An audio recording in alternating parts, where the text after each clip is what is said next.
Bon après-midi à toutes et à tous. Les épreuves du brevet d'études du premier cycle et du CAP se sont déroulées sur l'ensemble du triangle national dans une tergiversation totale à raison de la célébration de la fête de fin du jeûne du mois de Ramadan. Les fidèles musulmans, pour la plupart, avaient les yeux rivés vers le ciel, attendant de voir désespérément la lune, alors que les élèves, quant à eux, qui devraient se consacrer à leurs examens officiels, ont été pris dans la nasse de ces faux fériés à raison de cette célébration. Certains ont malheureusement perdu cette année scolaire puisqu'ils n'ont pas pu effectivement prendre part à ces différents examens sur l'ensemble du triangle national, mais il faut également le préciser. Une information fait état de ce que des chiffres non concordants sont rendus officiels autour de ces examens du BEPC, principalement sur l'ensemble du triangle national, en rapport avec ces candidats qui n'ont pas pu prendre part à ces épreuves. Dans le même temps, on parle encore de la Société nationale de raffinage du Cameroun, la SONARA, qui, à raison de ce sinistre, a vu un balai de personnalités venues adresser des mots de sympathie au personnel, mais également au top management. Et parmi ces personnalités venues au chevet de la SONARA, le chairman Ni John Frondi, qui, pour l'occasion, a été considéré comme persona non grata au sein de la SONARA. Le chairman a d'ailleurs fait savoir et qu'il avait pris des dispositions en appelant le Premier ministre chef du gouvernement qui a donné des consignes et des instructions pour qu'il puisse visiter ces installations. Malheureusement, on lui a servi une fin de non-recevoir. Le chairman n'a pas pu rallier donc la SONARA. Au contraire, il a plutôt été reçu par les autorités traditionnelles de la localité où est établie la SONARA dans le sud-ouest du Cameroun. Aussi, on le sait, la session parlementaire du mois de juin est en cours depuis quelques jours maintenant. Une session parlementaire consacrée à l'évaluation de l'action gouvernementale pour les 6 premiers mois.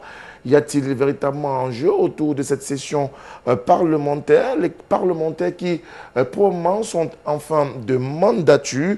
On aura également, en parlant dans le cadre de cette édition de tous azimuts sur la télévision du monde, non sans s'intéresser au plan d'assistance humanitaire mis en place pour ce qui est de la crise du Nozo, du nord-ouest et du sud-ouest du Cameroun. Et pour accélérer ce plan d'assistance humanitaire sur le terrain, 55 camions sont partis de Douala et de Yaoundé avec à leur bord des matériaux de construction, des matériaux pour vivre, mieux vivre dans ces parties du triangle national, mais aussi des éléments de première nécessité pour ces populations déplacées qui sont en proie à une situation particulièrement difficile dans le nord-ouest et le sud-ouest du Cameroun. Mesdames et messieurs, voilà donc le menu de cette édition de tous azimuts de ce samedi sur la télévision du monde. Nous aurons avec vous à partager bien évidemment l'éclairage de nos invités dans le cadre de ce plateau sur ce programme. Vous le savez, tous azimuts, comme bien d'autres programmes de la télévision du monde,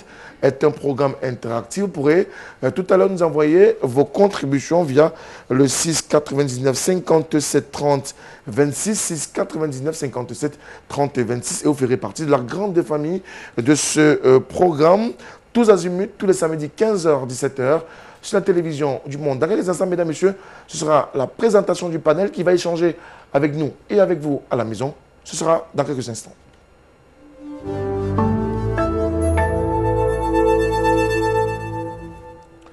Un panel dense cet après-midi sur la télévision du monde pour échanger avec nous sur ces différentes problématiques qui vous ont été présentées, mesdames, messieurs. Et parmi ces messieurs qui sont en notre compagnie, à notre gauche, nous avons un journaliste émérite de la place nationale et même internationale. Il nous vient du journal Le Écho Matin et avec lui, nous ne manquerons pas de revenir sur ces différents points qui ont été posés sur la table de la discussion cet après-midi. Il s'appelle Aloïse Onana. Aloïse, bon après-midi. Bon après-midi Frédéric Moutomem, bon après-midi à ceux qui nous suivent à la maison à travers le monde. Petite précision, j'étais économie du Cameroun, pas Éco-Matin. Donc voilà. Une fois cela dit, je profite pour dire un bonsoir particulier à Philippe Nanga, que j'ai souvent rencontré à distance, mais qui est là aujourd'hui. Je pense qu'on passera des moments formidables. Et bonsoir à tout le monde. Bonsoir à vous. Et également, à côté de vous, nous avons un cadre du Social Democratic Front qui est avec nous en cet après-midi. Il est d'ailleurs le responsable de la communication sur le plan régional de ce parti, le Parti de la Balance, Xavier Bellemé, son nom. Xavier, bon après-midi. Bon après-midi, mon cher Moutomé. Nous vous remercions de l'honneur que vous nous faites en nous invitant à cette prestigieuse émission. Merci à vous également d'être des nôtres dans le cadre de ce programme. L'autre invité qu'on ne présente plus dans le cadre des débats sur la télévision du monde, notamment de tous azimuts. Il nous vient de la société civile, acteur de premier plan. Notamment, il est le coordonnateur national de l'ONG Un Monde à venir. Il est avec nous en cet après-midi. Philippe Nanga, c'est son nom. Philippe, bonsoir. Bonsoir. C'est un plaisir d'être là, à partager le regard de la société civile sur les situations socio-économiques et politiques du Cameroun. Merci à vous d'être là. Et puis, nos fidèles amis du mouvement africain pour la nouvelle indépendance et la démocratie, le MANIDEM, qui nous auréole de la présence de l'un des cadres de ce parti politique, de l'opposition également, il faut le préciser. Lui, c'est M. Bedimokwa, que nous avons le plaisir de retrouver dans le cadre de cette émission. Tous azimuts, Bedimokwa, bon après-midi. Bon après-midi et merci de m'avoir fait l'amitié de m'inviter pour donner la voix du MANIDEM sur les sujets de l'heure. Merci à vous. Alors, je voudrais préciser également que nous avions sollicité M. Jean-Paul Mbia du Rassemblement démocratique du peuple camerounais qui, à raison de quelques contingences qui lui sont tombées, ne pourra pas être avec nous. Il est à l'université de Douala où se déroulent depuis quelques jours des journées scientifiques. Donc, il a ses impératifs qui font qu'il ne pourra pas être de nôtre cet après-midi. Mais avec vous, sur le plateau, nous allons discuter, échanger de ces différentes problématiques. Avant de rentrer de plein fouet, nous allons prendre cette transition et nous allons débuter avec le zapping de cette émission.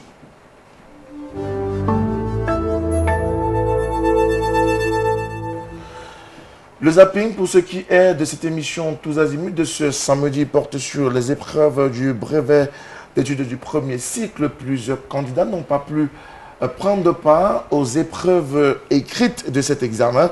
Une situation qui avait soulevé le courroux des parents, mais également le courroux des acteurs de la société civile et d'autre part le courroux des partis politiques, puisque ces derniers estiment qu'à raison de la célébration de la fête de fin de jeûne du mois de Ramadan, il y a eu un cafouillage autour de cet examen-là. Une situation qui est revenue au bout du jour, on le sait depuis quelques jours. Le ministre Nalova est monté sur le créneau pour davantage décrier la posture des parents d'élèves et même des élèves qui ont été laxistes au regard de ce qui s'est passé. Alors, Nana, est-ce qu'on peut comprendre la situation de ces élèves durant cette semaine, ceux-là qui n'ont pas pu composer le brevet d'études du premier cycle, le BEPC? Bien, on peut parfaitement bien les comprendre. C'est-à-dire, lorsqu'on essaie un peu de regarder un peu ce qui s'est passé cette semaine-là, on se rendra compte que ce n'est pas seulement ces élèves-là qui étaient un peu déboussolés. C'est même les travailleurs ordinaires ne savaient plus exactement quel était le jour qui était vraiment férié.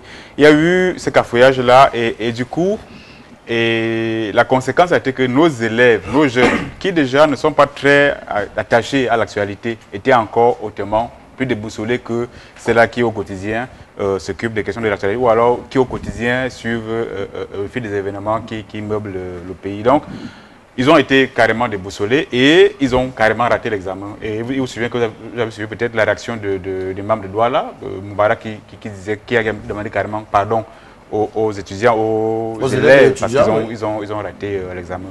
Maintenant, le pardon a été prononcé. Je ne sais pas s'il a été acquis, s'il a été reçu. Le mal a déjà été fait. Maintenant, qu'est-ce qu'on peut faire pour que la prochaine fois, ça ne se reproduise plus? Là encore, demeure un flou. Un flou, à mon avis, qui doit être examiné par l'Assemblée. C'est-à-dire commencer à préparer peut-être un texte qui dira que lorsqu'il y a férié et que ces fériés-là arrivent alors qu'il y a un examen ou alors un événement d'une importance certaine, que ces fériés-là est quand même peut-être des garde-fous. Parce que jusque-là, on est encore au niveau du pont. Quand est-ce qu'il y a pont, quand est-ce qu'il y a férié, vous savez que jusque-là encore, ils sont des millions de nos compatriotes qui n'ont pas encore bien compris ces mécanismes. Donc, à mon avis, il faudrait que le mal a été fait. Peut-être qu'au niveau suprême, on devrait penser, parce que vous savez quand même une année pour les parents, il y a des parents qui ont 1, 2, 3 enfants, peut-être pour une même classe. Et lorsqu'il faut leur demander encore de recommencer, pas parce que l'enfant a échoué, mais parce qu'il a raté un examen, pas parce qu'il n'a pas été compétent, mais c'est qu'il y a eu une religion que nous respectons tous et qui a son mode de fonctionnement. Vous voyez, parce que vous savez que c'est la Lune en quelque sorte. Je ne suis pas de cette religion, mais il sait que c'est la Lune qui a un rôle capital. Et donc, il faudrait qu'à mon avis, qu'on pense à recadrer les fériés au Cameroun, de telle sorte que si jamais ça arrive qu'il y a un événement capital, qu'on sache qu'est-ce qui doit se faire en ce moment-là. Philippe Nanga, est-ce que le problème était au niveau de savoir quel est le jour qui serait férié ou davantage de se concentrer et se consacrer véritablement à ces examens officiels, notamment le BEPC, le brevet d'études du premier cycle? Je ne sais pas s'il y a un problème de concentration ou pas, mais je crois que les enfants ont subi là un problème qui nous interroge à questionner notre système aussi de gouvernance des activités programmatiques dans notre pays. Parce que c'est quand même incompréhensible que un examen se retrouve dans cette situation. La date d'un examen se trouve dans cette situation. Parce que là, il se pose un problème de planification. Parce que, la planification était claire. Non, la planification doit tenir compte d'un certain nombre de données. Je suis coordinateur de l'ONG Monde Avenir. Je peux vous dire que nous faisons une planification annuelle et tous les mois, nous avons une réunion mensuelle où nous faisons l'évaluation mensuelle et la planification opérationnelle du mois à venir. Et chaque semaine, tous les lundis, on fait pareil. Ça nous permet d'actualiser, n'est-ce pas, les activités et de revoir même notre planification en fonction des imprévus. Donc, ça suppose quoi? Ça suppose que nous devons être capables d'anticiper. Et justement, sur ce genre de cas, nous, on avait une activité. On avait une rencontre. Et avec mes collaborateurs, comme on n'était pas certains, nous avons conclu qu'il faut remettre cette activité la semaine suivante pour ne pas être sous le coup des élèves, là, par exemple. Au lieu de dire, bon, si ça tombe mardi, on fait mercredi, si ça tombe mercredi, on a dit non. Là, cette semaine, on annule, on reporte ça pour la semaine suivante.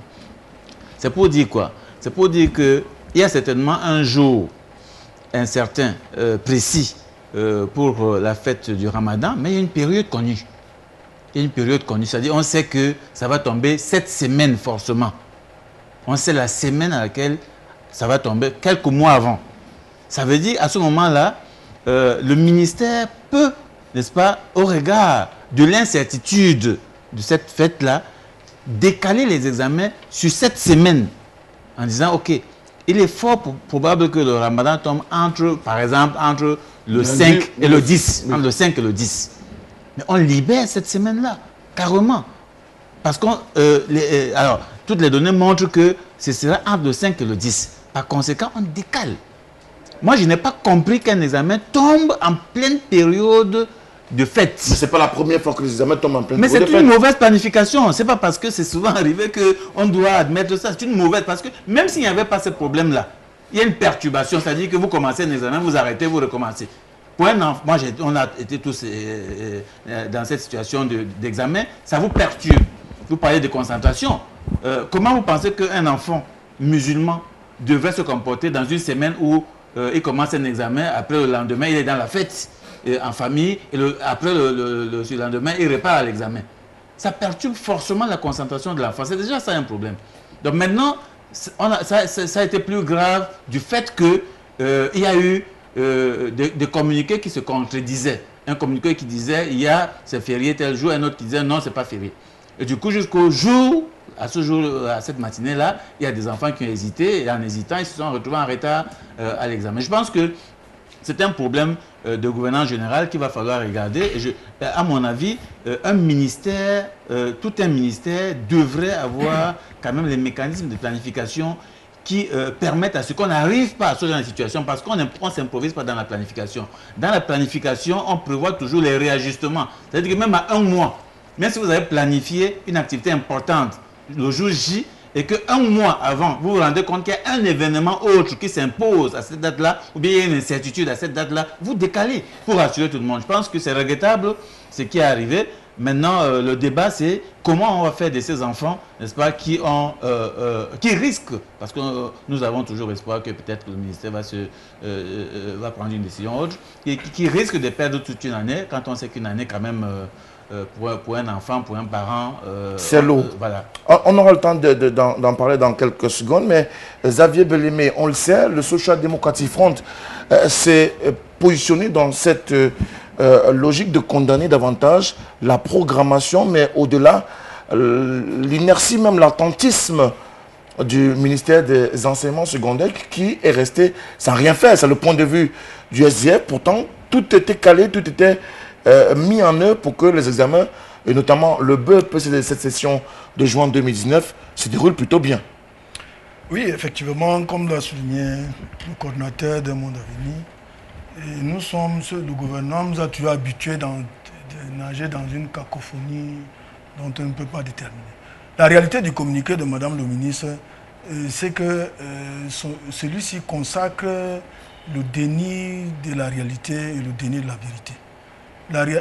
Tout le monde a vu en Mondovision comment il y avait plusieurs dizaines d'enfants qui ont couru le lendemain. Il y a eu un communiqué qui s'est avéré.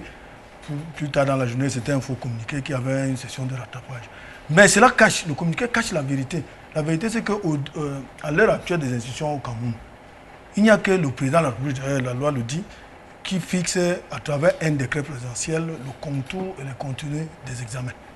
Et les décrets qui organisent les différents examens au Cameroun ne prévoient pas de session de rattrapage. Et donc, Madame la ministre, donc, qui sait bien qu'il y a eu plusieurs milliers de Camerounais qui n'ont pas pu composer ce jour à cause d'une cacophonie expressément telle que l'a dénoncé M. Philippe Nanga. Et il veut donc se cacher à travers son communiqué en minorant le nombre, en parlant de 2. Et puis même, quand bien même il n'y a qu'un seul enfant qui n'a pas pu composer, le système éducatif camerounais est basé sur l'évaluation. C'est après évaluation qu'on peut donc vous accorder une annotation, une note de valeur qui donne une certaine valeur si vous avez échoué. Comment peut-on noter un enfant qui n'a pas pu, parce que le seul drame, c'est qu'il a été en retard à un examen. En retard. Oui, en retard. Lorsqu'on a en retard une épreuve, on a pratiquement raté tout l'examen. Oui, on a raté tout l'examen. C'est pas bien. Dans un pays comme le nôtre, on doit quand même prendre des mesures de la justice sociale. Imaginez, laissons même le cas même d'un jour férié, comme c'est le cas concernant la fête du Ramadan.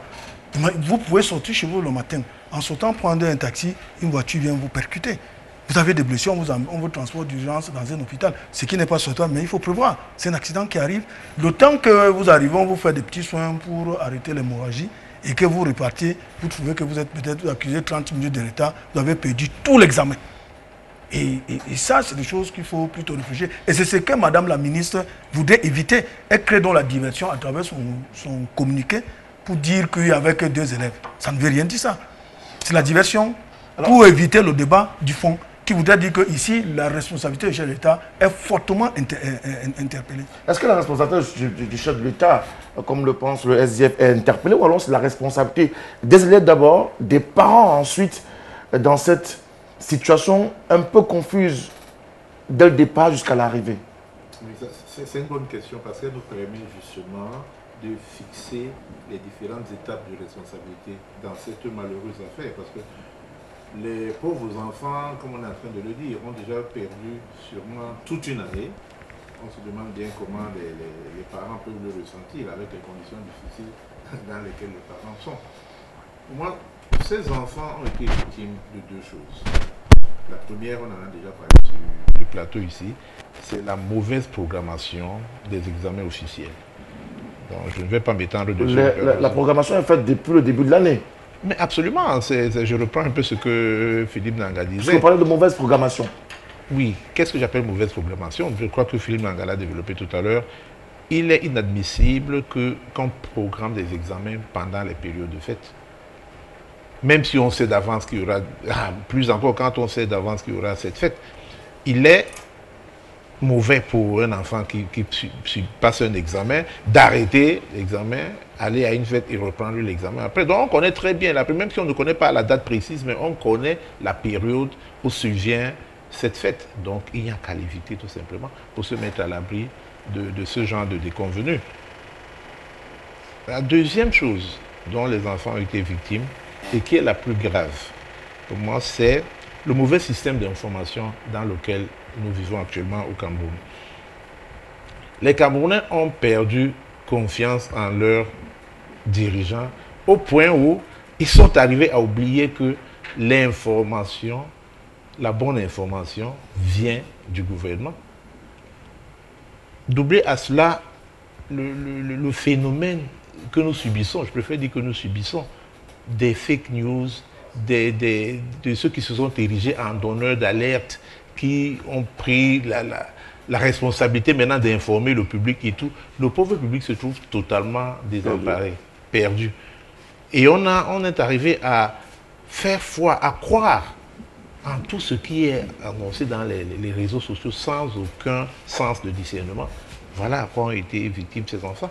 Il aurait suffi que, et eux les enfants et eux les parents, se disent que l'information et la bonne vient du gouvernement. Donc attendons le communiqué officiel qui va nous fixer. C'est vrai, il y a eu à côté aussi la guerre entre peut-être les dirigeants religieux qui chacun voulait sa date et puis qui ont perdu le peuple. Mais il suffisait que ce peuple se dise que la bonne information, elle vient du gouvernement. Les fake news qu'on a laissé prospérer dans tous les réseaux sociaux, il faudrait absolument qu'on prenne des mesures par rapport à ça, parce que c'est tout cela qui nous conduit à ces dérives. Et des champions d'alerte qui se sont autoproclamés et qui maintenant inondent la toile des trucs qui partent dans tous les sens. Ça arrange une partie de la population, ceux qui veulent régler des comptes et, je sais pas, qui pensent se nuire au gouvernement. Peut-être d'un autre côté, si ça arrange le gouvernement, qui se dit que bon, en lançant des fausses alertes comme ça, lui aussi, il a certains problèmes qu'il compte résoudre par rapport à ça. Mais en résumé, le problème est venu de la perte de confiance du public en ses dirigeants et qui est arrivé à oublier que la bonne information, elle vient du gouvernement. C'est l'information officielle. Alors, je voulais souvent en renchérir. On parle de fake news.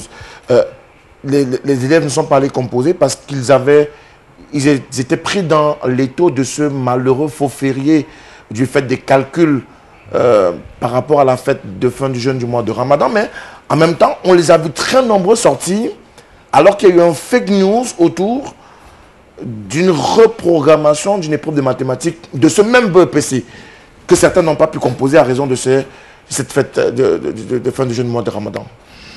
Avant d'arriver à cet aspect, c'est que je voulais un peu revenir sur la bonne information qui viendrait du gouvernement.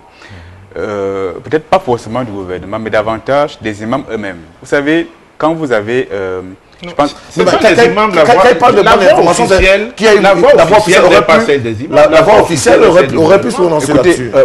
Il vous souvient que le vendredi qui précédait le mardi, je veux dire quoi, la semaine... La fameuse semaine, oui.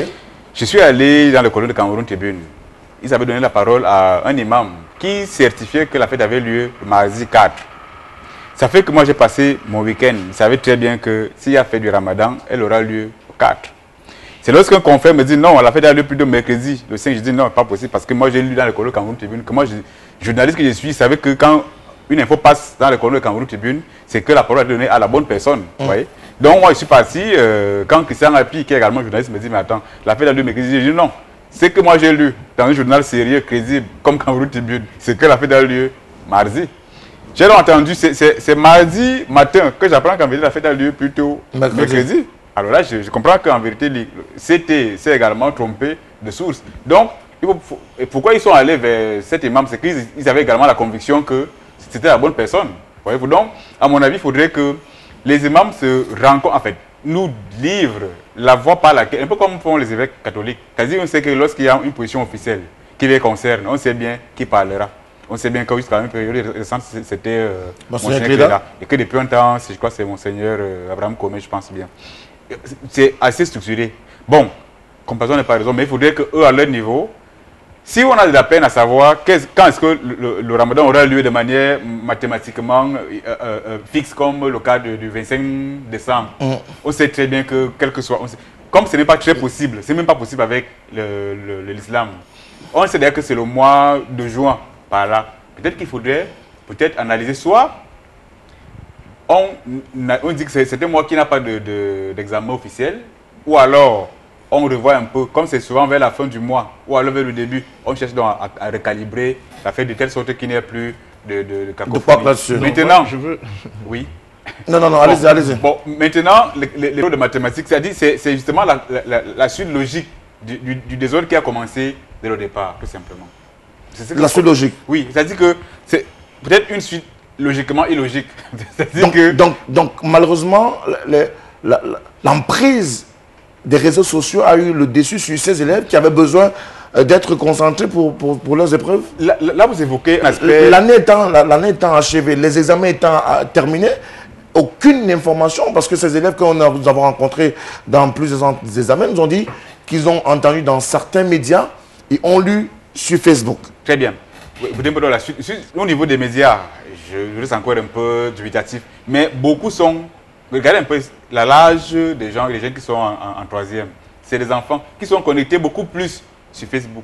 Voilà. Pour eux, c'est la meilleure information, la bonne source d'information. Si vous leur demandez un matin, Frédéric Mutombo, dans votre cas, si vous leur demandez à ceux qui sont en troisième, vous l'avez dit, les jeunes de 17, ils ont 13 ans déjà, parce que les jeunes, de plus en plus, je les vois très jeunes en troisième. Qu'est-ce que l'actualité dit? Ils seront déconnectés. Mais demandez-leur ce que dit Facebook. Tout de suite, là, ils sont en mesure de vous dire un tas de choses. Il faut donc leur dire qu'en vérité, l'information, la bonne information en pareille circonstance, lorsque vous voulez être demain des hommes sérieux, et oubliez d'abord Facebook. Oubliez qu'il y a des lanceurs d'alerte. Non, ils n'ont pas la vérité. La vérité, c'est au niveau des médias. Parce que vous, au moins, même si c'était trompé, comme je l'évoquais à l'entame, c'est que la bonne information, à mon avis, vient des médias. Parce qu'eux, au moins, ils peuvent recouper et donner la bonne information. Non, justement, je bouillais d'impatience de répondre sur 2 points à ce qu'il dit. Et il a bien conclu. Cameroun Tribune ne s'est pas trompé. Cameroun Tribune a passé l'information d'un imam, qui ne peut pas être l'information officielle qui viendra donc du gouvernement. L'imam a donné un point de vue que Cameroun Tribune a relayé, mais c'est le gouvernement qui dit il y a férié tel jour. Et c'est ça la bonne information. Maintenant, il m'a titillé encore sur le problème des réseaux sociaux. Il faut absolument que quelque chose soit fait avec la dérive qu'on observe sur les réseaux sociaux.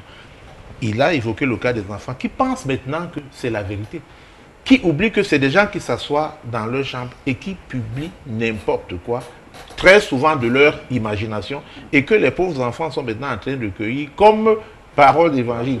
Facebook, on a dit écrit sur Facebook. Non, c'est des pauvres gueux qui sont couchés sur leur lit et qui sont en train d'inventer des choses et publier n'importe quoi. Donc, de votre point de vue, il faut resserrer il faudra absolument que quelque chose soit fait, surtout avec les dérives que nous observons. Ceux qui se sont autoproclamés lanceurs d'alerte, qui jouent aux informés et qui font du n'importe quoi, c'est-à-dire ils vont verser dans le règlement du compte et dans la désinformation totale. Philippe Nanga, faut-il reprogrammer ces épreuves du BEPC pour ces candidats qui malheureusement sont arrivés en retard à raison de ce férié, ou alors parce qu'il y a eu également une contingence, par exemple par l'extrême nord du Cameroun, notamment à Darak, qui a été attaqué quelques temps avant ces épreuves. Faut-il faire une session spéciale pour ceux de Darak et auscultant ceux qui sont arrivés en retard du fait de ces mauvais fériés? C'est l'idéal. En fait, si on veut faire... si on veut être juste, c'est ce qu'il faudrait faire. Maintenant, celui qui arrive en retard, pas parce qu'il y avait le férié. Ben, ça, c'est autre chose. Ça, c'est autre chose. Maintenant, si on commence à raisonner comme ça, on ne fait rien du tout. Je pense qu'il faut analyser la situation, voir l'impact dans le public et prendre une décision de justice sociale. Dans ce genre de situation, il faut que tout le monde assume. On ne peut pas dédouaner l'État, le gouvernement dans cette situation-là, et donc c'est l'État qui peut réparer. Donc maintenant, l'État peut trouver le moyen de réparer. Ça, c'est important parce que je voudrais quand même dire que là, il souligne quelque chose d'important, parce que même si Cameroun Tribune n'est pas le gouvernement, c'est le journal gouvernemental, et donc quand il donne la parole, n'est-ce pas, à quelqu'un, ça veut dire que c'est une référence en la matière. Parce qu'il y a la Commission nationale du poisson lunaire qui est chargée de donner l'information officielle en la matière. On est un peu surpris qu'eux-mêmes ne se prononcent pas à temps. Et donc, si Tribune s'est adressé à quelqu'un, c'est un référent à la matière. Donc, ça rend fiable, plus ou moins fiable l'information. Maintenant, sur la question des réseaux sociaux, nous avons fait une petite enquête, un petit travail pas d'enquête, en fait, d'observation concernant la communication gouvernementale. Donc, en allant regarder les sites des ministères sur une période de 2 mois. Mais si vous allez dans les sites des ministères, alors qu'ils ont tous les moyens du monde, vous allez être désagréablement surpris. J'en sais quelque chose. Mais pourquoi vous voulez donc que les lanceurs d'alerte ne s'imposent pas? Absolument. Mais voilà, donc les lanceurs d'alerte s'imposent parce que le gouvernement est absent. C'est malheureux parce que vous voyez des sites ministériels où il y a 2 mois, dans un pays normal. Là, je vous prends un exemple. On a tous des téléphones, M. Moutomé peut vérifier. Allez dans le site de l'Assemblée nationale. Allez. Vous allez voir qu'il n'y a rien sur les projets de loi qui sont déjà déposés. Mais ce n'est pas encore posté dans le site. Ce n'est pas normal. Alors, dans un pays normal, les lanceurs d'alerte, ça existe partout dans le monde entier. Mais ils ne valent rien par rapport à l'information officielle. Parce que dès que vous avez l'information sur ces lanceurs d'alerte, vous allez dans le site officiel. Et le site officiel vous donne la bonne information. Et je pense que c'est comme si ça fonctionnait comme ça, on n'aurait pas de problème avec les lanceurs d'alerte. Ils mourraient de leur propre mort. Simplement parce que si un gars commence à donner des informations, et à chaque fois on vérifie que 60% de ces informations ne sont pas justes, on ne le lit plus. C'est aussi simple. Et moi j'ai apprécié la réaction, la réactivité d'un responsable justement de l'enseignement secondaire, il me semble, sur la fausse information concernant les preuves de mathématiques. Oui, vous avez le chargé de la communication du ministère voilà, de l'enseignement dans la nuit, il a réagi. Il a réagi. Moi-même, j'étais embarrassé. J'ai ma fille qui faisait le BPC. J'étais embarrassé. J'ai aussi reçu l'information qu'on va... Je dis à ma fille, qu'est-ce qu'on vous a dit à l'école là-bas? Elle me dit, non, on ne nous a rien dit. Je dis, ah bon? Mais moi, je vois ici que vous devez prendre les preuves de mathématiques. Et après, je vois l'information officielle. Ça me rassure. J'ai une collaboratrice dont le petit frère aussi faisait le BPC. Elle, le matin, elle nous a dit que non, elle a dit à son petit frère, non, on va quand même voir. Parce qu'on ne sait jamais. Donc, vous voyez que...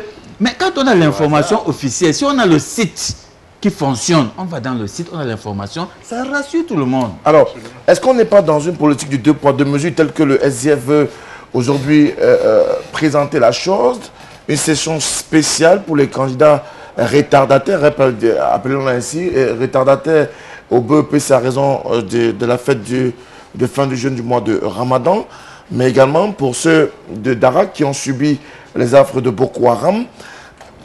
Quand vous partez du principe de la sortie de Nalova Lyonga, vous demandez une session spéciale. Pourquoi?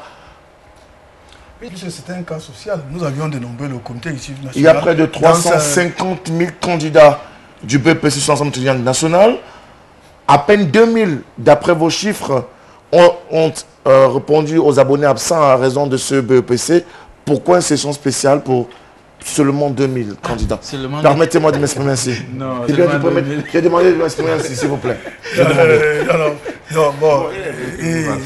Et nous partons, tout à l'heure, je l'ai dit, bon, ça c'est une décision du comité exécutif national du SDF qui s'est tenue il y a une semaine à Yaoundé et qui, au cours de sa session ordinaire, a constaté qu'il y avait au minimum 2000 jeunes Camerounais qui avaient le droit de concourir à cet examen BPC, mais qui n'ont pas pu faire à cause de la désinformation.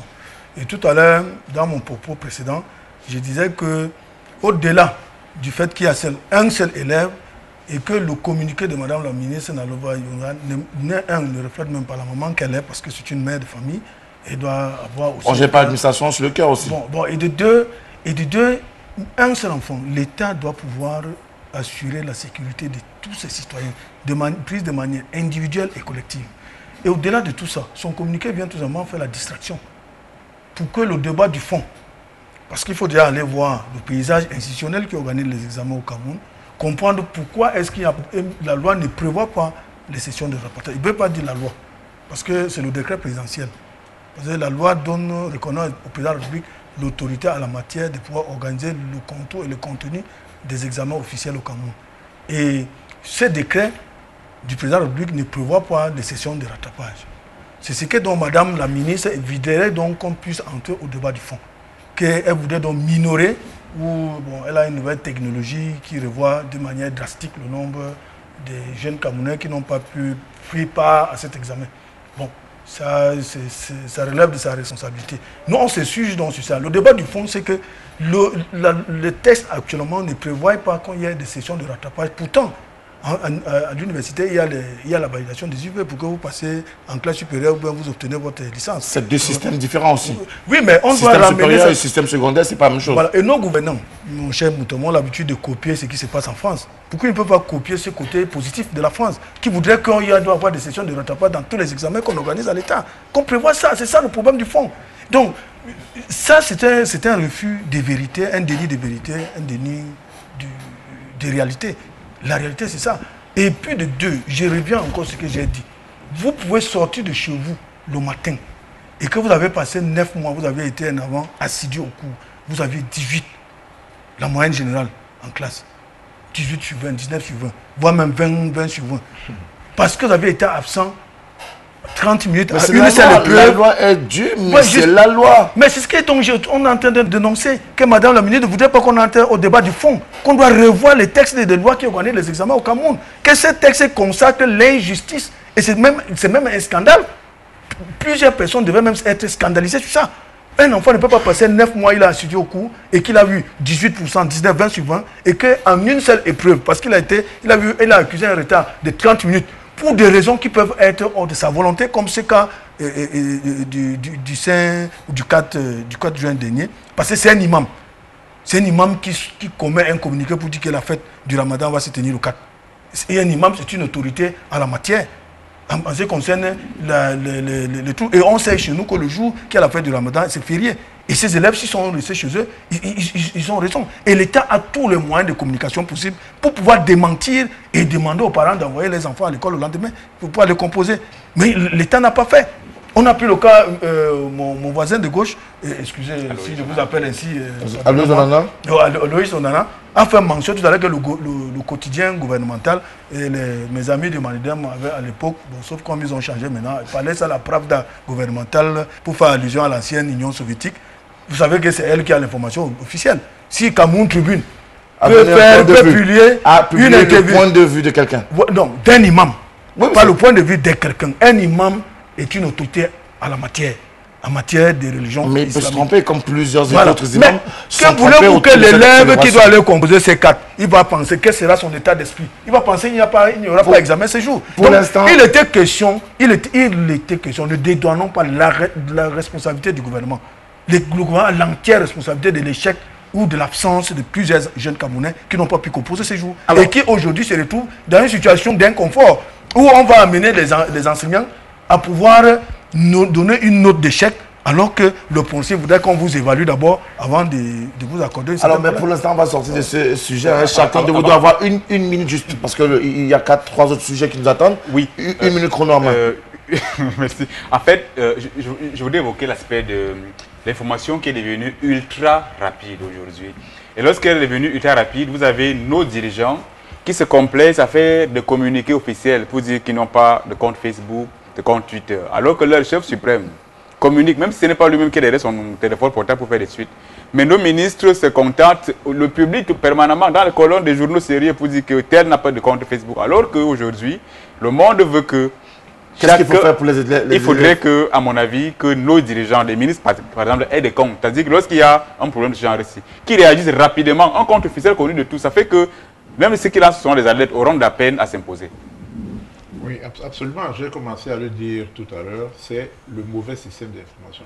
Le mauvais système d'information qui vient du fait que le gouvernement a laissé. Et pour les élèves, qu'est-ce qu'il faut faire? Par rapport à cette reprise-là, ouais. Il faut faire quelque chose de...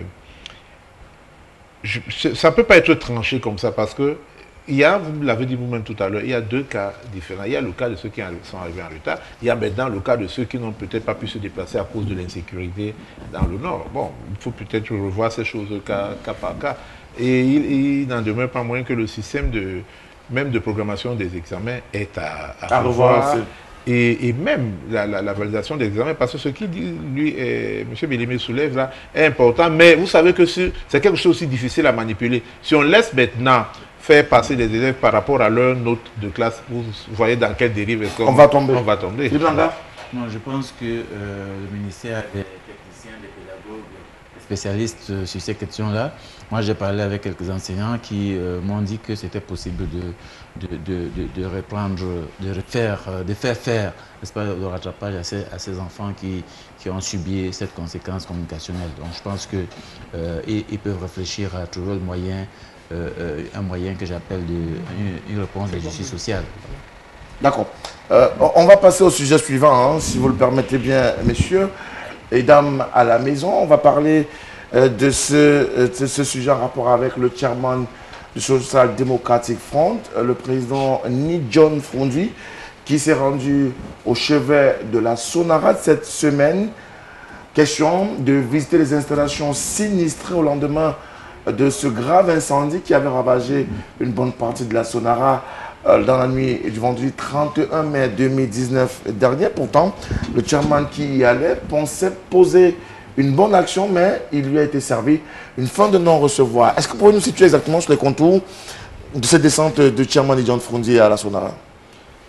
Oui, bon, le chairman Ni John Frondi, c'est un leader politique camerounais, leader de l'opposition camerounaise depuis belle lurette, comme plusieurs d'autres.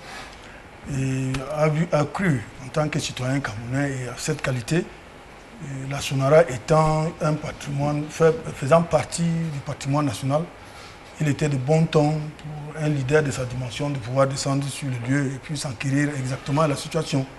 Malheureusement, comme on est dans un système politique qui est complètement, dont je ne voudrais même pas qualifier ça ici, et ils ont des autorités locales, peut-être en recevant des instructions, on ne sait pas d'où, peut-être les hiérarchies ont dû devoir l'en empêcher, même de rester au travers de la barrière, la Sonara, avoir jeté un coup d'œil pour voir de quoi il s'agit.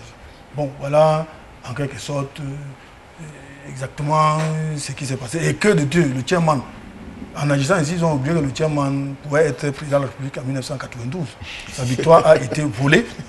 Et ça, on ne va pas revenir sur cette question de victoire volée. Non, il devait être président de la République en 1992. Et je pense que le sous-préfet qui lui barrait la voie, il devait pas, si c'était le cas, il n'allait pas le faire. Est-ce que Badi Moko, on n'était pas dans une espèce de récupération politique du chairman? Tous les citoyens camerounais qui ont eu très mal au cœur, forcément à raison de cet incendie, ne sont pas rendus à Sonara pour aller voir ce qui se passait là-bas. Ça, c'est vous qui l'avez dit. Mais je n'en pense pas moins. Vous avez bien fait de commencer par donner la parole aux militants du SDF qui nous disent qu'est-ce que John Frondi est allé faire là-bas. Que devait-on attendre de sa visite? Je ne sais pas ce qu'il allait faire là-bas. Nous sommes dans un site sinistré. Même si la Sonara n'est pas dans le sinistre, la Sonara, c'est une zone de haute sécurité, c'est une zone très sensible. Est-ce une foire où on se lève le matin, on s'en va rendre visite aux gens parce qu'ils sont dans le mal? Non, une zone sinistrée, à plus forte raison, une raffinerie, devrait être une zone hyper protégée, puisque les enquêtes sont en cours. Cette espèce de politique spectacle-là, il faut qu'on l'arrête. C'est une zone sinistrée de haute sécurité qui doit être protégée parce qu'en principe, les enquêtes sont encore en cours. Mais maintenant, on se lève donc sous les feux des caméras, on s'en va consoler les sinistrés de la zone. Est-ce que ça a un sens? Ça n'a aucun sens. John Frondi nous a souvent habitués à ces actes spectaculaires et tout, mais qui, à mon avis, ne l'ont même pas lui-même et puis ne font pas avancer les choses. Donc c'est vous qui avez sorti le mot, mais il s'agissait plus ou moins d'une récupération politique, mais d'une malheureuse récupération et maladroite. Parce que quand on veut réconforter c'est les employés qu'on avait réconfortés, c'était le directeur général, mais je ne sais pas, mais ça n'a aucune raison d'être ce type de visite. C'est une zone, je le répète 10 fois, dans le sinistre qui est protégée parce que les enquêtes sont en cours. On n'a rien à y voir. Après John Frondi, ça devrait être qui? Pierre Cabral-Libé, après Maurice Kamto, donc chacun irait faire son spectacle, son petit one-man show à la Sonara. Je pense que ça, c'est une visite qui n'avait aucun sens. Visite qui n'avait aucun sens. D'ailleurs, l'adjoint sous-préfet de Limbe 3 qui a servi cette fin de non-recevoir au président John Froundi, a d'ailleurs précisé que les enquêteurs sont sur le terrain.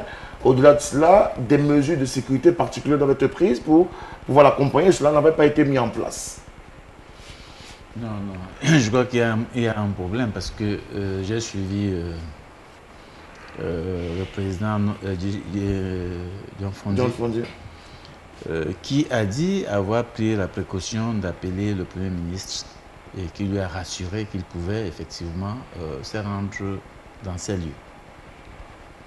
Alors, si ceci est vrai, c'est quand même incompréhensible qu'arriver sur les lieux, c'est un adjoint au sous-préfet qui lui interdise l'accès, alors qu'il a reçu l'aval du Premier ministre. Pour moi, c'est un problème. C'est un problème, et même si ça ne me surprend pas, parce qu'on est un peu habitué depuis quelque temps à voir les membres du gouvernement se contredire sur plusieurs sujets, mais c'est un problème.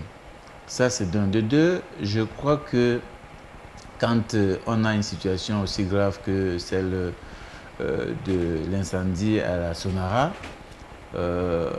pour moi, tout leader politique devrait s'intéresser à la situation et donc aller sur les lieux. C'est un peu comme si on a eu des morts quelque part, vous allez là-bas pour voir. On n'a pas vu les mêmes leaders politiques lorsqu'il y a eu l'accident, le grave accident des ECA. Non, il y a eu, vous ne pouvez pas dire ça. On n'a pas vu les mêmes leaders. Ah non, quand vous dites les mêmes leaders qui... John Froundi, non, il est descendu sur le... Non, je crois qu'ils se sont tous intéressés. Moi, j'ai vu des leaders politiques qui sont allés sur les lieux. Il y en a même qui ont déposé des gerbes, des fleurs, j'en ai vu. Donc, je crois que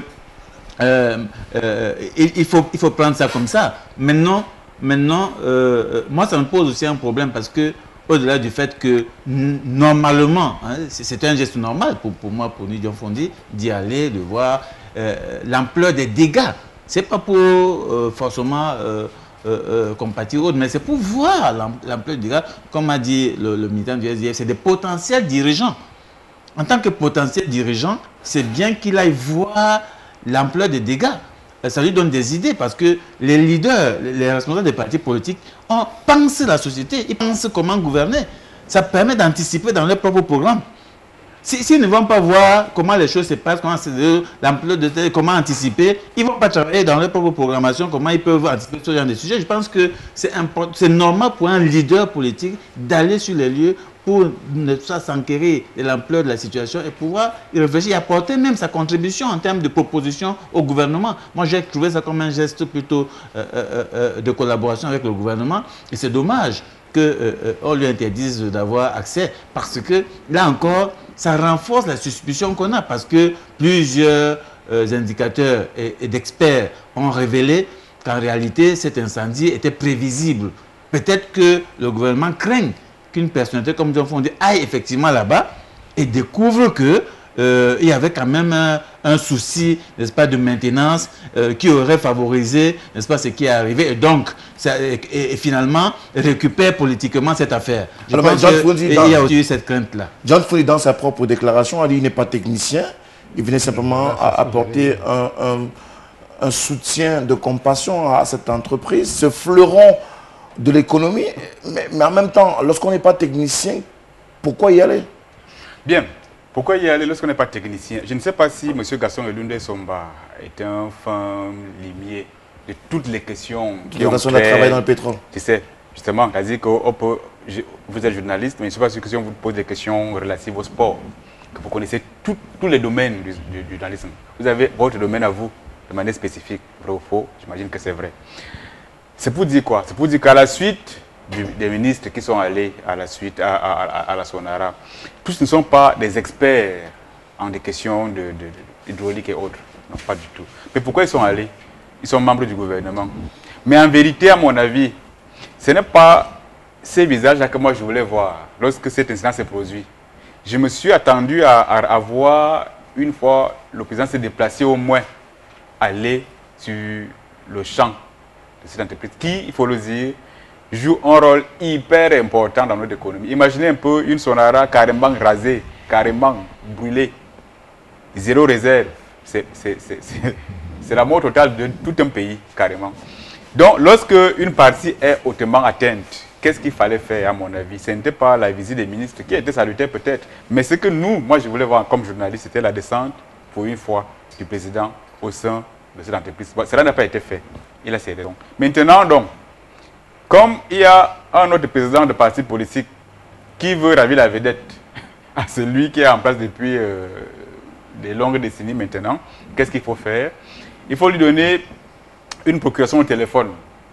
Or, dans leur milieu, on sait très bien que l'invitation n'est pas verbale, elle est écrite. Il fallait faire peut-être un fax ou alors un document écrit, envoyé au chairman, afin qu'il se présente, donc, c'est pas demander l'accord ou rencontrer un sous-préfet. Ça s'est passé au téléphone, ça se serait passé au téléphone. Conséquence, un sous-préfet est venu dire niet. Pourquoi il dit niet? C'est parce qu'en vérité, on a peur qu'on dise que ça devienne une idée politique demain. Vous savez qu'on est en pleine campagne bientôt, même si ça reste encore un peu flou. Le système nous est un peu habitué au flou, c'est-à-dire que tout le monde est surpris partout. Ce n'est que eux seuls qui savent où est-ce qu'ils veulent nous conduire. Et nous tous, on découvre que voilà, là où nous voulons aller. Maintenant, donc, ils ont été surpris. Bon, qu'un chairman, tout un chairman, il faut quand même dire que dans ce pays, quand on parle de ni John Frondi, quoi qu'on dise aujourd'hui sur le leadership politique, du côté politique de l'opposition, il faut quand même dire que le SDF a encore et aura encore son mot à dire. Ça, c'est sûr. Pourquoi? Parce qu'ils sont très anciens et qu'ils ont quand même une autorité qui fait un peu presque l'unanimité. Je dis presque l'unanimité. Donc, du coup, lorsqu'ils parlent, on les écoute. Lorsqu'ils mènent dans une action, on les écoute également. On les suit à la loupe. On aurait dû, à mon avis, lorsqu'il y a un accident, il y en a eu plusieurs dans ces pays-ci. En Banga Pongo, par exemple, je ne sais pas si tous ces monde sont allés en Banga Pongo, non du tout. Donc, bref, disons que lorsqu'il y a un événement gravissime et que les politiques se déplacent, a priori, ce n'est pas pour aller apporter, c'est pas trop qui, des parpaings, des sacs de ciment, mais ça fait aller compatir, montrer son attachement à la République. C'était un peu dans la suite même des ministres. Il y en a qui étaient là juste parce qu'il fallait venir témoigner leur amitié, leur attachement à l'économie camerounaise, à l'entreprise Sonara, tout simplement, et non pour chercher à la construire. Les enquêtes, il faut dire que la Sonara est quand même hautement surveillée. J'ai déjà été par plusieurs fois. Il sait très bien qu'aucun taxi ne peut se garer devant même l'entrée. C'est rien qu'au niveau de la route, c'est impossible. Et il y a quand même plusieurs endroits où c'est hautement sécurisé. Donc, on sait très bien que même si on accueille un John Frondi, il ne peut pratiquement rien faire parce que le site est bien sécurisé. Est-ce qu'il aurait pu découvrir qu'il y a des failles? Frondi n'est pas, à ce que je sache, c'est un libraire. Il ne peut pas quand même arriver à la Sonara et dire que j'ai vu des cuves qui ont des... Non, du tout. Il venait juste, à mon avis, témoigner. Après, il serait venu avec des techniciens. Non, à mon avis, il venait juste témoigner son attachement à l'économie camerounaise. Oui, monsieur Belembe, je ne voulais pas qu'on s'attarde sur ce sujet, c'est juste que un sujet sur la sellette. Et il nous reste 5 minutes autour de ce sujet, donc vous serez le premier à prendre la parole là-dessus. Mais de toutes les façons, ni John Frondi, même s'il n'a pas pu aller à la Sonara, a une idée des dégâts qui ont été enregistrés là-bas. Oui, la Sonara, comme je le disais tantôt, la Sonara est l'un des maillons essentiels, si ce n'est le maillon essentiel de notre système économique. Parce que vous savez que l'économie tient sur le carburant. S'il n'y a plus de carburant en économie, c'est comme le sang dans l'organisme humain. C'est-à-dire que vous n'avez plus de carburant, tout va s'arrêter et c'est très dangereux. Donc le chairman, sa présence là-bas est une présence d'un homme politique, qu'on le veuille ou pas. Donc vous faites de la récupération politique, vous le dites. On ne le veut pas, attendez, je ne sais pas ce qu'on entend par récupération politique. Il exerce tout simplement son leadership, et c'est un homme politique, un homme public, il n'est pas le seul. Ils sont nombreux au Cameroun. Ça pourrait être le président, le coordinateur qui nous fait l'honneur, le coordinateur Philippe Nanga, qui nous fait l'honneur de débattre sur ce plateau ensemble. C'est une personnalité publique au Cameroun. Il va descendre demain. Il va de son droit en tant que personnalité de la société civile d'aller s'enquérir exactement. Ce n'est pas tous les citoyens camerounais, les 25 000 citoyens camerounais que nous sommes, qui allons partir voir exactement de quoi il s'agit. Mais nous avions des gens qui nous représentent. Donc Philippe Nanga peut descendre à la Sonara et qu'on l'accompagne pour comprendre au moins de visu pour voir l'ampleur des dégâts. C'est très important parce que c'est extrêmement important. Ce que le chairman a fait, c'est la même chose que les ministres du gouvernement actuel ont fait. En allant là-bas, ces ministres n'ont aucune expertise en matière de pétrole, ni encore moins de la raffinerie. Ils ne comprennent rien du tout. Et puis de deux, je vais venir, je voudrais terminer mon propos. C'était les ministres stratégiques qui sont partis. Le ministre de l'Environnement a raison des possibles pollutions dans l'air. Je termine mon propos sur la fameuse commission d'enquête. Cette fameuse commission d'enquête qui est constituée des hommes politiques et des gendarmes et des policiers. Ils ne comprennent rien en matière de fonctionnement d'une raffinerie, ni dans le pétrole. Il faut confier une telle enquête qui est extrêmement délicate à un cabinet d'expertise dans le domaine. C'est ce que le chairman avait dit. Je dis, non, ça c'est autre chose. C'est pas nous sommes en train de parler de ce qui arrive à la Sonara. Quand on parle de la commission, on dit au chairman ne peut pas accéder à la Sonara parce qu'il y a une commission d'enquête contre quel État a commise. D'accord, mais cette commission-là n'a aucune expertise dans le domaine. Il faut chercher un cabinet d'expertise dans le domaine pour pouvoir enquêter et déterminer exactement les causes exactes pour que cela n'arrive plus demain. Parce qu'actuellement, la Sonara est détruite. Ce qu'il faut faire maintenant, c'est de chercher à comprendre pourquoi cela est arrivé. Qu'est-ce qu'on doit faire prochainement si on réhabilite la raffinerie, que cela n'arrive plus. C'est de ça qu'il est question. Et parlant du chairman, quand il y a eu la catastrophe de Banga Pongo ou bien de Kamrai, il y a quelques années, le chairman était. Il a même été auprès de nos compatriotes de l'extrême nord qui étaient dans des situations d'errance nationale, c'est-à-dire que les déplacés internes, à cause de la crise d'une fameuse secte Boko Haram. Il a apporté de réconfort physique, moral et matériel. Il est allé avec, puisque c'était un agriculteur, il a pris dans son range un certain nombre d'éléments pour apporter l'assistance humanitaire à ses compatriotes. Voilà autant de cas. Donc pour répondre à mon cher ami Bedimo, que le chairman, ce n'est pas seulement la Sonara qui va, il a été dans tous les cas de catastrophe qui ont interpellé la République. C'est ça qu'on appelle un leader politique, mon cher Bedimo. Mais voilà pourquoi je voulais dire qu'il y a une nuance à apporter. Il y a plusieurs types de catastrophes. Il y a des catastrophes que j'appellerais peut-être publiques.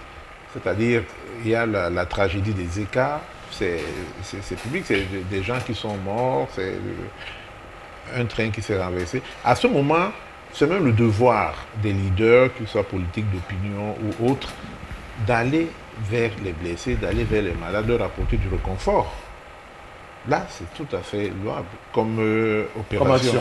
Ici, c'est une catastrophe un peu restreinte et qui touche une zone sensible. Si le chairman, on lui a refusé l'accès du site, ça veut dire que la visite allait vers des endroits sensibles auxquels on ne devait pas avoir accès le public. Je suis sûr qu'une évaluation sommaire peut se faire même à une certaine distance. Il est tout à fait normal qu'il aille voir de quoi il est question et de ne pas se contenter peut-être de ce qui est repris par la presse. On peut voir peut-être à une certaine distance. Mais je pense que quand l'accès lui est refusé, ça veut dire que là, on va déjà vers certaines zones sensibles. Et ces zones sensibles doivent forcément être protégées pour besoin d'enquête, ne serait-ce que dans le cas d'espèce pour des besoins d'enquête. L'accès est refusé parce que c'est John Fundi, parce que c'est l'opposition. Oh, je sais pas, non. Je pense que moi je défends toujours que notre gouvernement doit avoir du respect pour les leaders politiques, quels qu'ils soient. Ce sont des potentiels dirigeants. Quand les gars s'engagent, n'est-ce pas, à penser la société, à avoir un programme, à mobiliser de la ressource humaine, il faut les respecter. Donc quand ils s'intéressent à une question, il faut leur donner la possibilité, n'est-ce pas, d'aller jusqu'au fond avec une possibilité de contribuer à l'amélioration. Il ne faut pas considérer les hommes politiques essentiellement comme des concurrents, comme des ennemis, comme des adversaires. Ailleurs, quand il y a une situation de crise, les hommes politiques se retrouvent. On ne regarde plus qui est qui. Il n'y a plus d'opposants parce que c'est une question nationale. Et je pense que une question comme celle un problème comme celui de la Sonara, c'est un problème national et tous les leaders doivent pouvoir être mis à contribution pour voir dans quelle mesure répartir sur de bonnes bases. Est-ce que finalement, parce que c'est John Fundi. Est-ce que finalement on n'a pas trop joué la carte perso, individuelle, plutôt qu'une carte collective, si peut-être c'était mis à plusieurs ensemble de l'opposition pour se rendre là-bas, qu'on n'aurait pas vécu cette situation? Peut-être que là c'est une suggestion que vous faites. Peut-être que c'est elle qu'on aurait... Là, on aurait vu une autre réaction. Mais vous savez très bien que les partis de l'opposition opposants chez nous ne sont pas toujours amis. C'est une catastrophe qui va les réunir. Entre eux. C'est-à-dire que si déjà, lorsqu'il faut briguer le siège suprême, ils sont chacun de son côté. Je ne sais pas si c'est une catastrophe qui va réussir à les rassembler pour que... Non, du tout. Et puis, je pense qu'en politique, chaque acteur pose ses actes qui peuvent l'aider à se faire une place, à se faire un nom. Maintenant, le parti au pouvoir doit comprendre qu'être opposant n'est pas synonyme d'être ennemi. Non, je pense qu'il y en a même qui sont très amis. C'est-à-dire, en dehors des joutes politiques, ils se retrouvent, ils ont des endroits où ils peuvent bien se retrouver. J'en ai déjà vu, qui sont même amis, et même des très grands amis, voyez-vous. Et donc, une telle politique, une telle idéologie de politique opposant pas ennemi devrait être inculquée même au sous-préfet ainsi qu'au poste de l'ordre, qui très souvent confondent beaucoup de choses, même avec des journalistes. C'est-à-dire que lorsque ces gens-là nous rencontrent souvent, ils sont convaincus que lorsqu'on est journaliste, c'est qu'on est une personne à abattre. Non du tout. Idem pour les partis politiques. Si un politique qui s'appelle Kamto, qui s'appelle Cabral Libi, qui s'appelle Joshua ou autre, devrait être, lorsqu'il veut aller quelque part pour un cas comme celui qu'on a vu là, à mon avis, on devait lui ouvrir des portes et non plus à être rabroué comme ça a été le cas. Pourquoi ne pas attendre simplement une commission parlementaire? Bien, la commission dans ces pays-ci, justement, les commissions ont ceci de particulier au Cameroun. Elles ont plus de voix, elles ont plus de valeur. Non, au contraire, les commissions nous ont montré depuis au moins 3 décennies que lorsqu'on veut noyer une affaire dans ces pays, rapidement on crée une commission. Lorsque vous entendez créer une commission à la prémature en plus, faites attention, c'est que le flou se prépare. On sait quand on l'annonce, quand on la crée, mais les conclusions ne sont jamais rendues publiques. Pourquoi? Ça veut dire quoi? Ça veut dire que, moi j'ai entendu parler de la création. Parce qu'il y a un article dans le décret qui crée la commission qui dit que les résultats de cette commission sont d'abord soumis à l'appréciation du chef de l'État. C'est lui seul qui peut en décider si on doit rendre public ou pas. Il y a une disposition dans le décret. Que lorsqu'on a dit que rendre public ou pas, mieux vaut ne même pas créer la commission. Vous laissez les gens tranquilles. Alors on va prendre ces quelques SMS avant de passer au sujet de la revue Actu qui va porter sur la session parlementaire. Bonsoir Frédéric, le monsieur du Manidem doit demander pardon à John Frondi qui est Camerounais comme tout autre Camerounais. Sa visite a bien sa place au sein de la Sonara. C'est même le rôle d'un leader politique de Sakaru, Jérémy Boss DDA, qui nous a envoyé ce SMS. La Sonara n'est pas au contrôle du peuple, mais de l'ennemi du peuple. Le gouvernement est un danger pour le peuple. C'est un Camerounais qui nous a envoyé ce SMS. Bonsoir à Philippe Nanga, le défenseur des intérêts du peuple camerounais. Alors, je suis du même avis que M. Bedimo. Ceux-là qui voudraient venir en aide ne le font pas forcément savoir. Ils peuvent agir même dans l'ombre. Bonsoir M. Moutomé. Les journées... c'est un Camerounais qui fustige l'absence du cadre du RDPC sur ce plateau qui a donné les raisons de son absence. Alors, voilà, il y a pas mal d'autres SMS qui sont arrivés, mais qui sont un peu en lambeaux. Je ne sais pas ce qui se passe sur le plan technique, mais on va essayer d'y remédier. Le temps pour nous de passer au prochain sujet. Celui de la revue Actu sera après cette transition.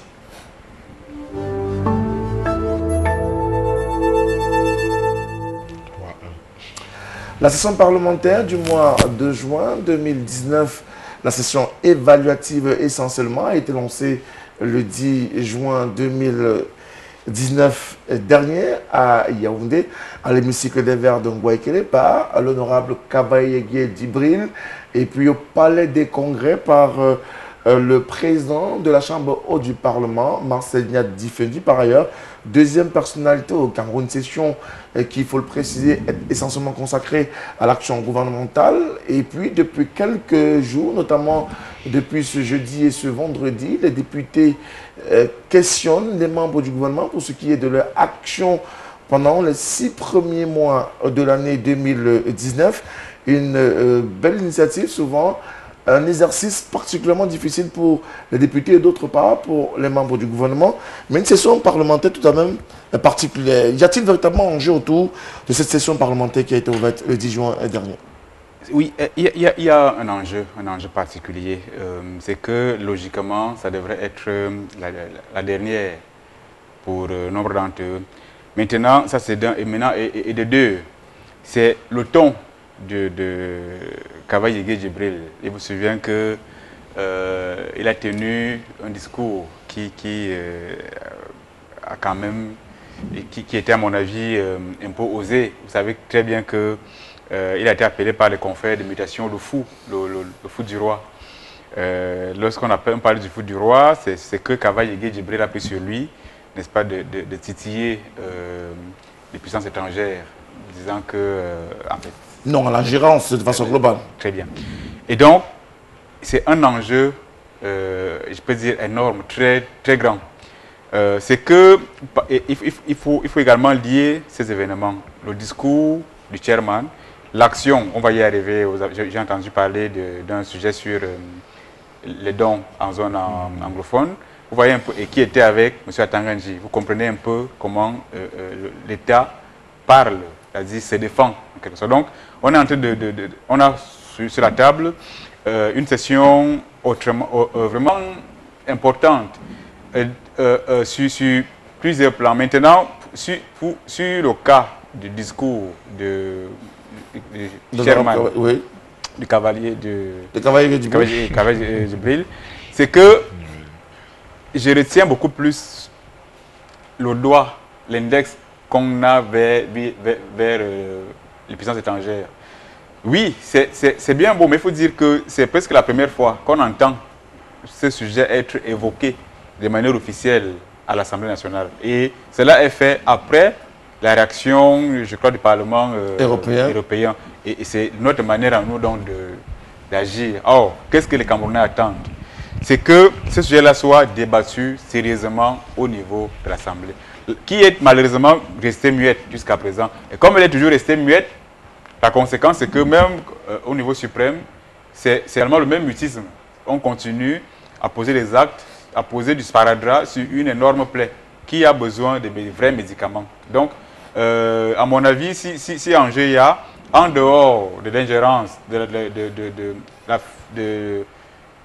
la condamnation d'une supposée ingérence, il faudrait qu'à ce moment-ci, comptable véritablement sur ces sujets qui intéressent beaucoup le Camerounais, à l'instar de cette crise qui nous secoue depuis 2016. On va parler de la crise en quatrième sujet de cette émission, n'anticipez pas.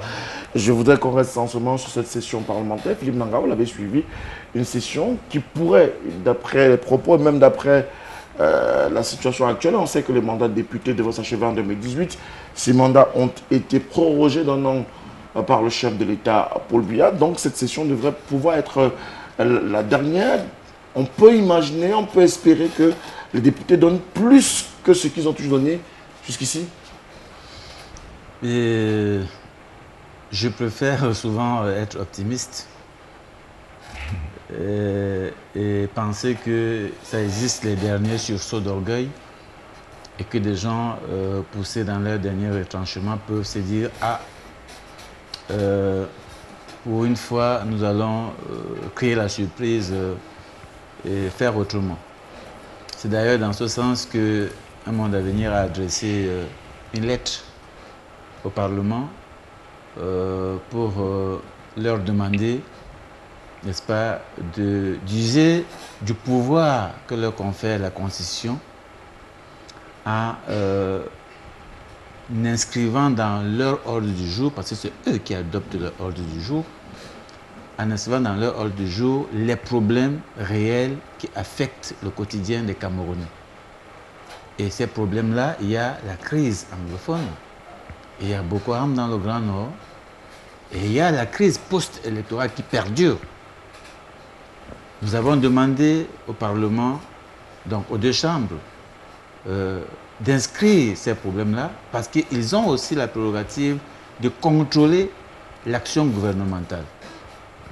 Nous sommes quand même fatigués d'avoir un Parlement qui s'est choisi de faire chambre de réception et qui n'a jamais usé des droits constitutionnels qu'ils ont, notamment en étant capables d'adopter des propositions de loi parce qu'ils ont cette capacité-là. Donc, c'est dans ce sens-là que nous avons déposé une lettre dans ces deux chambres et nous espérons qu'ils vont écouter ce que nous avons suggéré et que beaucoup de Camerounais suggèrent d'ailleurs, parce qu'en tant qu'association travaillant sur la proximité, nous ne relayons que, n'est-ce pas, les ressentis des populations. Et donc, nous croyons que quelque chose va se faire. Nous avons interpellé le Parlement pour leur dire « Attention, nous n'avons pas vidé le conflit post-électoral. On ne peut pas l'évacuer. On ne peut pas l'évacuer parce qu'il y a des gens en prison suite à cette élection qui s'est mal déroulée. Mal déroulée parce que les conditions de son déroulement n'étaient pas bonnes. Et nous l'avons dit avant les élections, avant cette élection. Et donc nous avons alerté le Parlement pour dire attention, n'allez pas là-bas consacrer encore le conflit électoral. Nous sommes au regret de suggérer le report parce qu'en réalité, en tant que citoyens, nous demandons à ce que les élections fonctionnent, que le calendrier soit respecté. Mais nous sommes presque au regret, mais de demander, pour des raisons de justice sociale, de demander à ce qu'il y ait une fois encore un report de ces élections, au moins pour deux raisons. D'abord parce qu'on n'a toujours pas amélioré le cadre législatif, et de deux parce qu'on a encore deux régions, n'est-ce pas, qui sont affectées, et donc plus de 700 000 potentiels électeurs pourraient être une fois encore exclus. D'accord. Monsieur Bellemé, est-ce que finalement les choses bougent au sein de l'Assemblée nationale en cette fin de mandature, parce qu'on va pouvoir l'appeler ainsi, ou alors on est dans une inertie, dans un statu quo, comme on en a l'habitude durant les premières, deuxième, troisième années? Il y a un début de réponse que vos propos contiennent, notamment le statu quo, on a l'impression, puisque déjà le discours du président de l'Assemblée, Kavaïgué, ou du président du Sénat, tous les deux, ne présage pas que nous sommes à la fin de la mandature. C'est-à-dire que dans la tradition, à la dernière session, ils tiennent un discours de fin de mandat. Ils disent au revoir à tous les autres membres du Parlement. Mais l'espoir de tous, c'est qu'on voit enfin notre Assemblée nationale se saisir des problèmes cruciaux de la République pour une fois, malgré en inscrivant à l'ordre du jour la question de la crise du nord-ouest et du sud-ouest, la crise anglophone. C'est une crise qui menace gravement notre unité nationale. Et il est de bon ton que la représentation nationale, qui est le Parlement, puisse inscrire et débattre tel que les députés SDF ont essayé de le faire en 2017 à la session de novembre. Malheureusement, face à la majorité obèse et mal acquise du RDPC, j'ai peur qu'on se retrouve encore dans une sorte d'autisme de cette auguste chambre et qui attend toujours qu'elle reçoive l'ordre venant du palais présidentiel. Et c'est incroyable, ça veut dire que c'est pas ce que... Et de deux, si je m'en tiens au ton de deux discours, de deux leaders parlementaires, et nous supposons là qu'on est en train de s'acheminer sûrement vers un nouveau report des élections. Ce qui est tout à fait normal parce que si on organise les élections actuellement dans les deux régions, c'est impossible puisqu'il n'existe pas d'administration ni au nord-ouest ni au sud-ouest, en dehors de Bamenda et Bouya, peut-être quelques villes. Et l'ECAM n'existe plus. Et l'ECAM qui a la charge d'organiser les élections au Cameroun n'existe plus. Et c'est des élections locales, contrairement à l'élection présidentielle qui a une circonscription nationale et l'élection municipale et législative est une élection locale. C'est les électeurs dans une localité qui décident de choisir leurs représentants ou alors les responsables de la gouvernance locale. Malheureusement, dans le cas actuel, il n'existe pas. Et si on fait le forcing, le pouvoir fait le forcing d'organiser les élections à cet état, ça veut dire que le pouvoir lui-même accède à la sécession. Et c'est ce que les résolutions du SDF du dernier NEC ont relevé. Et ce n'est pas une question, parce que beaucoup de gens ont dit que le SDF a décidé de boycotter. Non. le SDF décide de rappeler, c'est une posture républicaine. Et nous ne voulons pas cette peste de la sécession dans notre pays. Nous n'allons pas utiliser des méthodes de politique politicienne parce qu'on va à tout prix organiser une élection pour juste maintenir au pouvoir et qu'on en arrive là. Donc nous osons croire que, de deux, il y a même aussi un autre problème pour l'élection municipale. La loi autorise au président de la République de prolonger le mandat par décret présidentiel. Une fois de 12 mois et une seconde fois de 6 mois.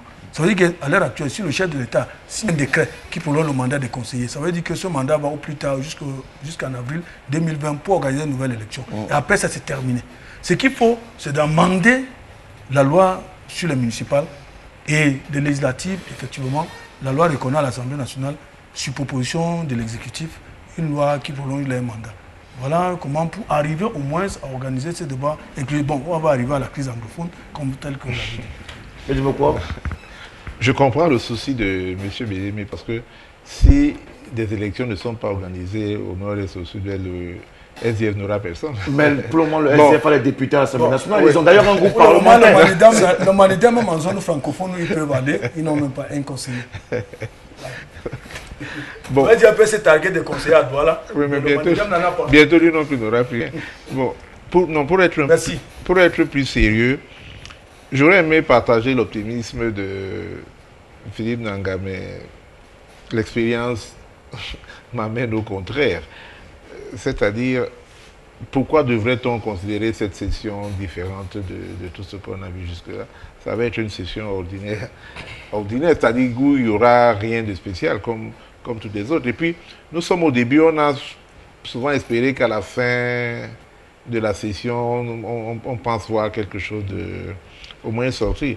Mais pour le reste, je partage l'avis déjà émis ici, c'est que quand on parle de dialogue inclusif, qui est repris maintenant par tout le monde, je peux me vanter de dire que le MNDM a été parmi les tout premiers à évoquer ce dialogue national. Tout cela devrait partir du Parlement. Alors, malheureusement, on va s'acheminer à une session qui va finir sans qu'on ait abordé véritablement les problèmes cruciaux de l'heure. Vous savez, par rapport à la crise aussi, nous, au MNDM, on a toujours dit que... On est en cause de la crise, hein? Aucune élection, fut-elle présidentielle, ne vaut la résolution de la crise anglophone. Ce qui est important au Cameroun actuellement, c'est de régler ce problème de la crise anglophone.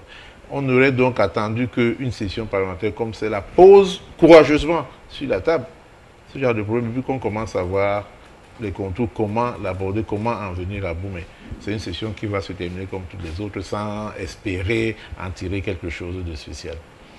Une session vide de sens dans ce cas, c'est le point de vue du MNDM sur la question? Bien, je ne saurais conclure aussi négativement, encore moins. Mais disons que nous sommes un peu déçus depuis pratiquement 3 ans par le mutisme qui est malheureusement vu, perceptible au sein de l'hémicycle. Bien que le SDF ait sorti les vous à une époque. En fait, ils ont eu à manifester, à jouer leur partition en vérité, le SDF. Idem pour plusieurs partis politiques. Il y en a même qui sont allés à refuser de défiler parce qu'il fallait passer un message. Condamner, montrer que ça ne va pas, il faut trouver des solutions actuellement. Il y en a, chacun à son niveau, manifeste et fait ce qu'il pense être bon pour que le message passe. Maintenant, qu'est-ce qu'il faut attendre de l'Assemblée qui est majoritairement constituée de députés issus de la majorité présidentielle? C'est que, à mon avis, s'ils aiment vraiment ces pays, qu'ils prennent sur eux de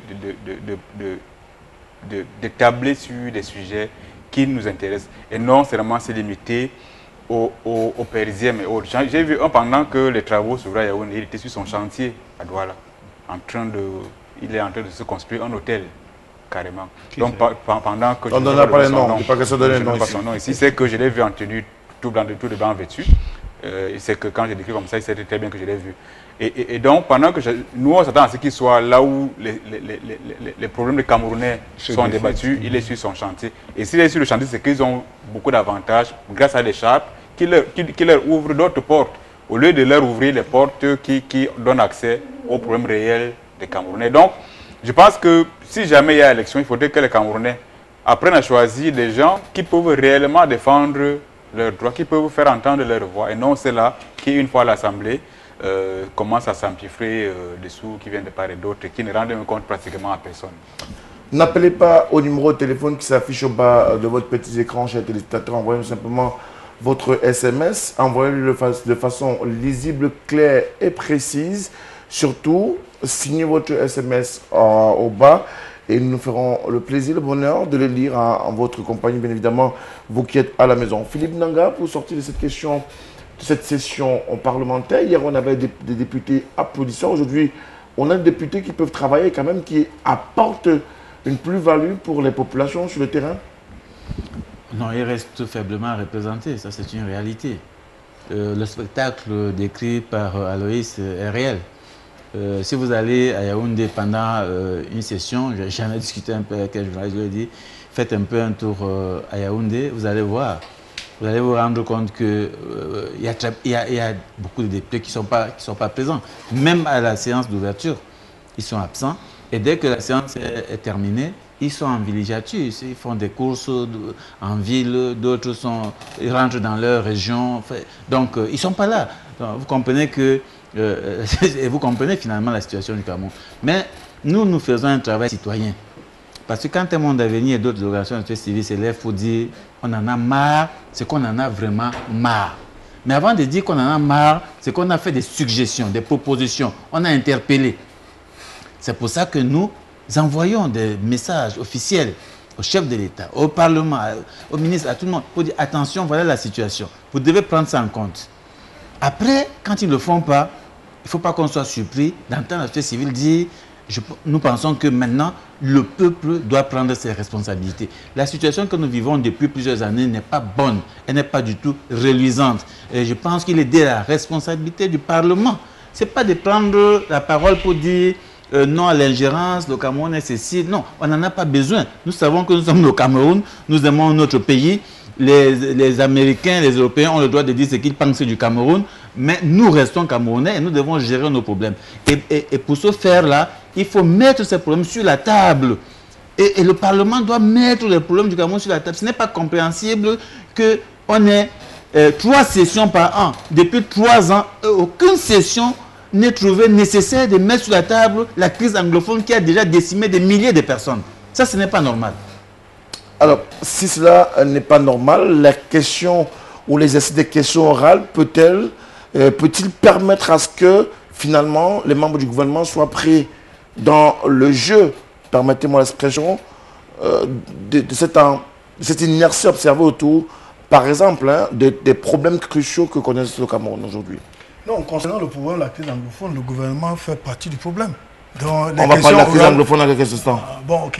Bon, maintenant, les questions orales adressées au ministre, le SDF, à travers son groupe parlementaire, notamment mon président régional, qui est député à l'Assemblée, en a posé plusieurs, au moins plus de 100 questions orales au ministre. Et jamais cela n'a fait avancer l'administration camerounaise. Il est bien vrai que l'opération épervier a commencé avec notre groupe parlementaire qui a soulevé le problème de détournement des deniers publics, notamment le volet des salaires fictifs. C'était à l'occasion d'une question orale du groupe parlementaire SDF au ministre Abba, et que cette question de salaires fictifs ont été fortement relevée. Et nous pouvons être plus ou moins heureux aujourd'hui que le gouvernement officiellement reconnaît que vraiment les salaires fictifs au Cameroun constitue le scandale financier le plus grave. Que si on était dans un pays normal, ça devait faire chuter un gouvernement plus de 100 fois. Parce que c'est le plus grand scandale. Parce qu'on a détourné pendant la période de l'ajustement structurel que le Cameroun a eu à perdre plusieurs entreprises, notamment comme Camrail, Sonel, Camouate et autres, qui sont des entreprises. Aucun pays, même les pays les plus capitalistes comme les États-Unis, n'ont jamais privatisé. Et qu'on a pu les privatiser à cause d'un problème. Rien que la remise des dettes, au-delà de ces 20 ans, était de 1 450 milliards à peine. Mais alors que rien que les salaires fictifs, nous étions à près de 2 000 milliards de détournement de salaires fictifs. Selon le ministre Ababa, à l'époque qui était ministre des Finances, qui avait entrepris l'assainissement du fichier SOLT, Cette opération avait ramené la masse salariale mensuelle de l'État de 36 milliards à 28 milliards. Donc l'État avait gagné un gap de 8 milliards par mois, ce qui donnait 1920 milliards en 20 ans. En 20 ans d'ajustement structurel qui nous a appauvris et nous plongé là où on est aujourd'hui. On a même de l'eau à boire, il faut qu'on confie ça à des mains étrangères pour qu'on doive boire de l'eau désormais. Alors qu'au Cameroun, chaque département, en fait, la quasi-totalité des départements camerounais porte le nom d'un cours d'eau. Et on meurt de soif, il y avait de l'eau partout. Pour prendre seulement cet exemple. Donc le gouvernement au Cameroun, entre ce temps, est le véritable problème du Cameroun. Pour trouver la solution au problème du Cameroun, il faut régler le problème de ce gouvernement RDPC. Le problème est peut-être le gouvernement, mais davantage, les députés également ont un rôle crucial à jouer dans l'épanouissement, le bien-être des populations. Oui, absolument. C'est la raison pour laquelle on les porte à l'Assemblée. C'est la raison pour laquelle le peuple leur donne le suffrage pour les représenter. Alors, j'ai dit tout à l'heure que je ne partage pas l'optimisme, mais cela ne doit pas être interprété comme une caution à l'inertie. Je loue l'action des organisations comme Afrique Avenir. Un monde à venir. J'ai toujours, chaque fois que je suis avec Philippe... un monde à venir. Non, c'est parce que vous devez l'amitié, c'est là où fait le fait. Oui, mais vous avez votre nom, votre identité propre. Tout à fait. Alors, toutes mes excuses. C'est de très bonnes actions. C'est-à-dire, c'est à la SAP, c'est peut-être à l'usure qu'on aura raison de ce pouvoir de l'inertie. Il ne faut jamais baisser les bras, il faut des actions toujours comme ça, écrire, faire tout ce qu'on peut. C'est le rôle, bon, on nous a souvent taxé, nous, de l'opposition, de bavarder, mais ce n'est pas inutile du tout. Ce n'est pas inutile, il faut dénoncer, il faut faire des propositions. Même ce que les députés du SDF font, il faut toujours le faire jusqu'au bout. Ils ne sont pas audibles parce que le nombre les écrase, mais ce n'est pas une raison, ça ne doit jamais être une raison pour baisser les bras parce que c'est pour ce que le peuple attend de nous quand il doit nous donner des suffrages. Donc, il faut toujours mener ces actions. Il faut toujours mener ces actions et justement pour mener nos actions sur ce plateau, nous allons prendre le dernier sujet sur la table cet après-midi et ce sujet est en rapport avec la crise anglophone. Et permettez-moi, chers panélistes, avant de passer à ce sujet, de vous donner ici le résultat de la rencontre de football entre les Pays-Bas et le Cameroun, engagé pour la Coupe du Monde féminine France 2019. Pour cette deuxième journée, deuxième sortie des Lions indomptables, elles ont été battues sur le score de 3 pour les Pays-Bas et 1 pour le Cameroun. Donc pour l'instant, dans ce groupe E, le Cameroun enregistre 0 point au Marquois, une situation assez difficile quand on connaît d'où viennent les Camerounais et on connaît également tout ce qui a été mis en place pour permettre à ce que les Lions indomptables puissent avoir une préparation de haut niveau. Alors on revient sur tous azimuts avec le sujet de la crise anglophone et ce convoi humanitaire, 55 camions, 44 dans la ville de Yaoundé et 11 parties de Douala pour ravitailler les régions du nord-ouest et sud-ouest du Cameroun. Finalement, une bonne nouvelle, Philippe Nanga, pour les déplacer du nord-ouest et du sud-ouest. Je ne sais pas si c'est une bonne nouvelle. Parce que déplacer des camions de Yaoundé ou de Douala, ça ne veut pas dire grand-chose. Maintenant, il faut nous dire qu'est-ce qui est contenu dans ces camions et comment est-ce qu'ils comptent s'y prendre pour que ce qui est contenu dans ces camions soit reçu par les personnes nécessiteuses. Parce que les camions sont sans doute partis de Yaoundé et de Douala. Il reste que ici à Douala, il y a des milliers de déplacés qui sont en souffrance. Et même à Yaoundé, à Bafoussam. Donc, peut-être qu'on aurait bien voulu qu'on commençât par prendre en charge ceux qui sont dans des lieux plus ou moins sécurisés comme Douala, Yaoundé et Bafoussam, au lieu de déplacer les camions pour amener dans les zones, j'allais dire, insécures. Non, je pense qu'il faut que notre gouvernement fasse un peu sérieux parce qu'on a vu des reportages, mais on en parle depuis, de ces jeunes filles qui se prostituent pour pouvoir survivre et qui ont besoin d'un abri, qui n'en trouvent pas, qui dorment à la belle étoile. qui ont pris des chambres où elles se mettent à 3, 4, à 5, où elles dorment même le sol et tout. Donc, elles sont là, ces jeunes filles. Ils sont là, ces jeunes garçons sans emploi qui déambulent dans la ville de Douala sans abri. Donc, qu'est-ce qu'on fait de ces jeunes-là? Qu'est-ce qu'on fait de ces jeunes-là? Donc, je ne comprends pas qu'on puisse partir de Yaoundé avec des camions, traverser Douala pour aller je ne sais pas où, alors qu'il y a des gens en souffrance à Douala et ailleurs.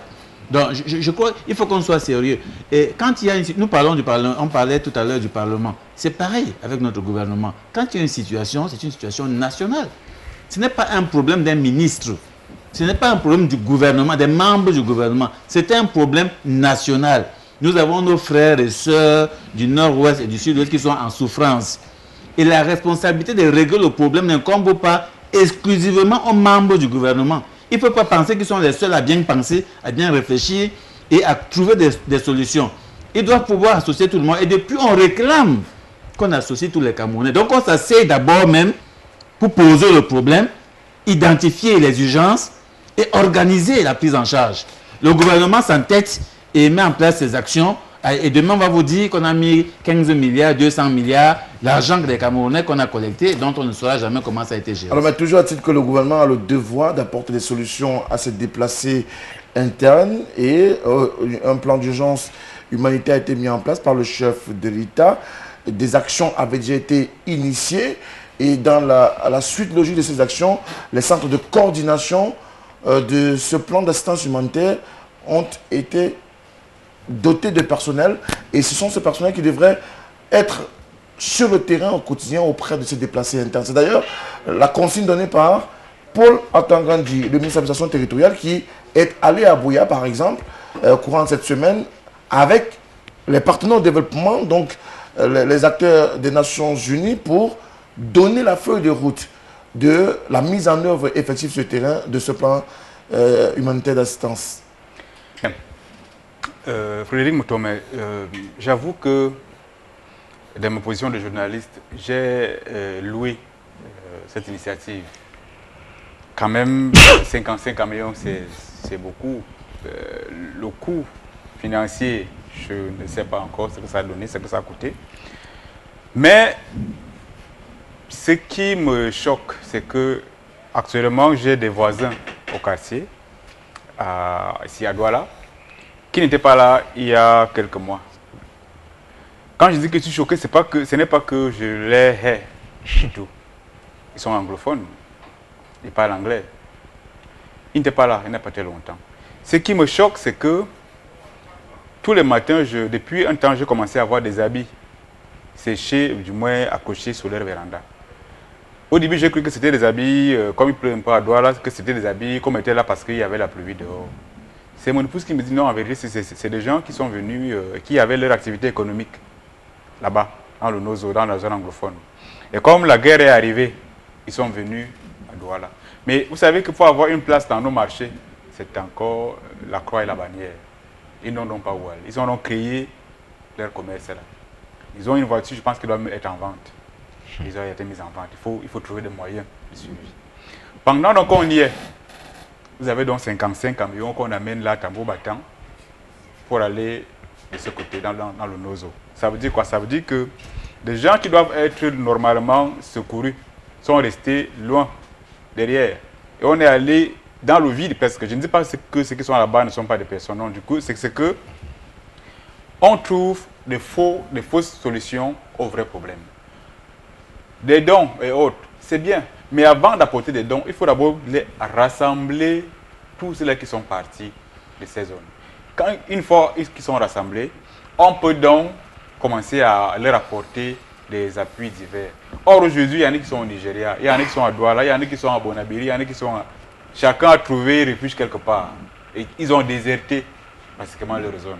Lorsqu'on a amené 55 camions, est-ce que mes voisins actuels auront ces dons? Non. Et pourtant, ils savent très bien qu'ils ont des sérieux problèmes. Vous comprenez ça. Donc, ça revient à ce que nous disions au début de cette émission, c'est qu'on a un vrai problème. Mais ce qu'on fait, c'est du cinéma. Lorsque Atangandi amène à sa suite, et c'est la première fois qu'il le fait, on amène l'Union européenne En fait, qu'est-ce qu'on veut? C'est qu'on veut l'amener à cette terre. Les Nations Unies, il faut Nations préciser, le représentant résident des Nations Unies. Monsieur Chadek, c'est qu'on veut les... Et Mme Allegra, qui était... il faut les amener à cette... Vous savez que le canal idéal par lequel ces gens passent souvent lorsqu'il faut venir envenimer une situation, c'est pas les dons divers. On a vu dans des pays voisins où les sacs de riz contenaient des fusils. Et donc, qu'est-ce qu'on fait pour que ça n'arrive pas, pour que les dons ne viennent pas de l'extérieur? Il faut qu'ils viennent de l'intérieur. On les amène donc pour que eux-mêmes voient de leur propre yeux que le Cameroun a vraiment envie, du moins s'occupe de se déplacer interne. Mais seulement, ils sont des millions qui sont carrément exclus, alors que l'aide est réservée à ces gens-là en priorité. Une fois de plus donc, qu'est-ce qu'il faut? Que le gouvernement, peut-être qu'il faut même dire Paul Biya, parce qu'en vérité, quand on dit gouvernement, c'est un peu trop vague. Personne ne peut vous dire que c'est moi le gouvernement, même s'il y a finalement, il y a un peu dire que oui, c'est moi le chef. Mais ils ont un chef, un vrai chef, qui est pratiquement à fond. Oui, peut-être qu'il fait souvent des actions un peu éclairs, et puis il disparaît encore. Il fait un peu comme il disparaît encore, non du tout. Aujourd'hui, le temps du cinéma est terminé. Il faut agir de manière pratique. Quand on a des aides, au lieu d'apporter des camions, cherchez d'abord à rassembler tous ces gens-là avant donc de commencer à les aider. Monsieur Bellemé, est-ce qu'on n'est pas en train d'agir de façon pratique dans le nord-ouest et le sud-ouest du Cameroun au moment où, davantage, on tend la main pour un dialogue national inclusif? Moi, je ne comprends pas, parce que de façon pratique, on porte 55 camions pour amener dans une zone de guerre. Je ne sais pas comment, qui on va aider là-bas. Bon, pour revenir concernant la crise... Il y a des gens au nord-ouest et au sud-ouest du Cameroun moi, je crois que qui devraient être regroupés autour des centres de coordination du plan d'assistance humanitaire. Vraiment, c'est... Bon, il n'y a qu'au Cameroun. Pour être un peu plus clair, parce que pour aller dans une zone de guerre, donner de l'aide aux gens qui en ont besoin, moi je trouve qu'il n'y a qu'au Cameroun qu'on peut voir ça. Vraiment, je dois tirer chapeau au gouvernement camerounais on a vu des pour revenir, les avions larguer de l'air. Étant en l'air. On a vu des camions humanitaires entrer en Syrie pour aller... Parce qu'on a créé un corridor humanitaire pour aller apporter de l'aide. Attendez un peu. Ce qui s'est passé en Syrie, c'est que les Nations Unies ont pris une résolution qui crée un corridor d'aide humanitaire. Pour avoir... Au Cameroun, c'est le Cameroun qui décide d'aller apporter de l'aide humanitaire à ses déplacés. Le gouvernement camerounais fait partie des belligérants. Parce que la crise au nord-ouest et au sud-ouest, c'est une partie des Camerounais qui ont pris des armes contre les propres partis. Et ceux qui gèrent cette guerre au nord-ouest et au sud-ouest, c'est le gouvernement. Alors, vous voyez donc un belligérant qui va donc... Vous entendez que ce soit vous qui gérez la guerre au nord-ouest et au sud-ouest? Non, c'est pas... Il ne faut pas que ce soit le gouvernement qui doit gérer la guerre. Je dis qu'il y a une guerre, c'est une zone de guerre. Elle est difficile d'accès. Très, très difficile. Puisqu'il y a deux armées, une armée républicaine et une armée sécessionniste, qui se tirent dessus. Et malheureusement, tous sont des Camerounais. Ce qui est incroyable. Donc ici, donc, moi je vais revenir parce qu'il faut dire des choses telles qu'elles sont. À peu près 540 000 Camerounais du nord, originaires du nord-ouest et du sud-ouest, sont des déplacés internes. Et environ 35 000 sont des réfugiés, notamment au Nigeria. Nous avions même au niveau du SDF, on a cotisé, on a eu des militants SDF, ont eu apporté de l'aide qui jusqu'à aujourd'hui, on a empêché au chairman, au président national du SDF d'apporter de l'aide au Nigeria à travers le consul qui a refusé de nous accorder des visas. On ne sait pas pourquoi. Des questions sécuritaires, c'est la raison qui avait été évoquée. Au Nigeria, on n'a pas besoin. C'est la raison qui avait été évoquée à la fois par les autorités nigérianes et camerounaises. Voilà, bon, pour aller au Nigeria, on n'a pas... Sur le plan sécuritaire, rien n'avait été... on avait voulu donc utiliser des cargos. On avait donc voulu louer un avion cargo pour porter cette aide humanitaire amenée au Nigeria. C'est que ni le gouvernement nigérien, ni celui du Cameroun n'a accepté. Et maintenant, nous sommes surpris que le gouvernement camerounais organise ce qui est bien, ce qui est loin, parce que c'est une bonne initiative d'aller aider des gens qui sont dans le besoin. Malheureusement, nous posons la question dans une zone de guerre, comment ils font. Un. De deux, j'ai essayé de voir dans votre élément que vous avez monté là tout à l'heure, le contenu de ces camions. J'ai vu plutôt des matelas, de couchage, et je ne sais pas si... Il y a des matelas de couchage nécessaires pour... Non, tout ce qu'on a vu là sur les camions, que ce soit chez vous, chez votre confrère, j'ai vu que des matelas, mais on n'a pas montré jusqu'ici d'autres contenus. J'imagine qu'il y a d'autres contenus de survie à l'intérieur. Et puis de deux, les 540 000 déplacés internes sont essentiellement, pour leur grande majorité, résident dans le littoral, dans l'ouest et au centre. C'est-à-dire Yaoundé, Douala et Bafoussam. Alors, si on a besoin de les apporter de l'aide, comme disait tout à l'heure le coordinateur Philippe Nanga, c'est de venir à Douala, c'est d'aller à Bafoussam, c'est d'aller à Yaoundé, les apporter l'aide. Et le nord-ouest et le sud-ouest, c'est des zones de guerre. Tout le monde s'est tiré dessus. C'est devenu une sorte de no man's land là-bas.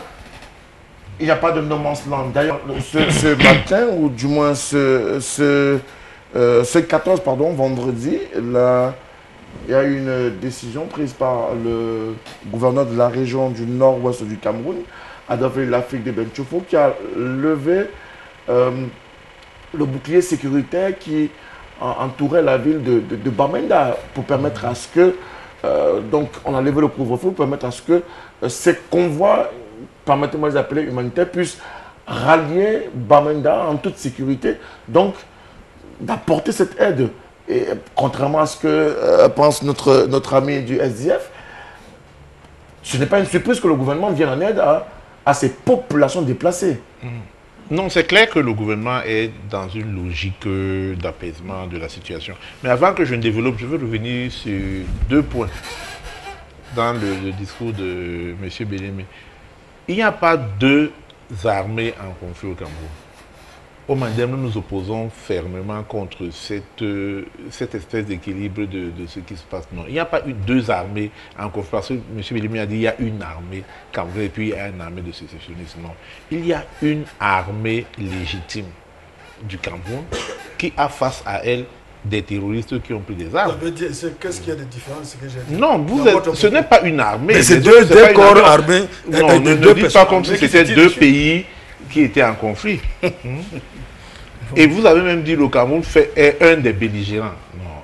Il y a le Cameroun, il y a l'armée camerounaise qui a la légitimité de porter les armes et qui a le devoir de défendre le territoire national face à des bandits qui ont pris des armes pour partitionner le pays. Bon, maintenant, je reviens sur ce que vous avez dit tout à l'heure. J'ai dit, effectivement, le gouvernement camerounais est dans une logique d'apaisement. On a parlé de lever des barrages. Je suis sûr qu'on va même s'acheminer bientôt à une libération des prisonniers. Vous voulez lire dans la boule de cristal. Il faut vraiment que le climat s'appelle. Maintenant, pour revenir sur cette opération d'aide proprement dite, dans un pays en crise humanitaire, une assistance humanitaire est quelque chose de normal et de louable. Sauf qu'au Cameroun, rien n'est jamais normal. Cette opération devrait... Déjà, elle arrive tardivement. Il y a longtemps qu'on l'appelle. Elle devrait arriver un peu plus tôt et se passer d'une manière autre que ce que nous sommes en train de vivre là maintenant. Parce qu'il devrait y avoir des préalables. Je crois que c'est ce que les précédents intervenants ont dit. Les préalables devraient être donc de préparer le terrain à une assistance humanitaire. D'abord faire un recensement réel comment on les appelle, des déplacés, des sinistrés et tout le reste. Parce que s'il y a une activité de recensement au préalable faite, on aurait identifié les voisins d'Aloïs. Donc l'opération, elle est menée comme toutes les opérations Cameroun, c'est-à-dire à l'emporte-pièce. À l'emporte-pièce, tout ce qu'on espère, c'est l'action d'éclat avec les ministres qui font des discours, qui sont accompagnés par des représentants étrangers. Non, c'est pas comme ça que l'opération devrait... Même si elle est une opération louable. Maintenant, les conditions dans lesquelles elle est en train de s'opérer, avec le défaut des préalables faits, cette opération risque de ne pas avoir les résultats escomptés. Parce que si on est en train de dire sur ce plateau que la majorité des déplacés se trouvent à Douala, Yaoundé et Bafoussam et que les convois sont en train de s'acheminer en zone anglophone, on est en train de rater la cible déjà. Donc il ne faudra pas que ça reste juste une opération de...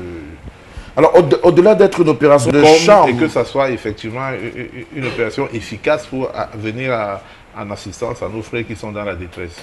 Au-delà d'être une opération de charme, hein, c'est le point de vue de certains panélistes sur ce plateau, la campagne qui a été initiée par le ministre de l'Administration territoriale, Paul Atangandji, a été précédée par cette descente à Buea, et même durant la cérémonie de Yaoundé à l'esplanade de l'hôtel de ville, Paul Atangandji a exhorté les ONG et les associations qui sont sur le terrain de savoir que désormais rien ne se fera plus au hasard, tout va être fait dans un cadre légal, mais en plus de cela, il est question aussi de relayer ce qui est fait par le gouvernement sur le terrain au lieu pour les acteurs de la société civile de critiquer et de critiquer davantage ce que fait ou ce que ne fait pas le gouvernement.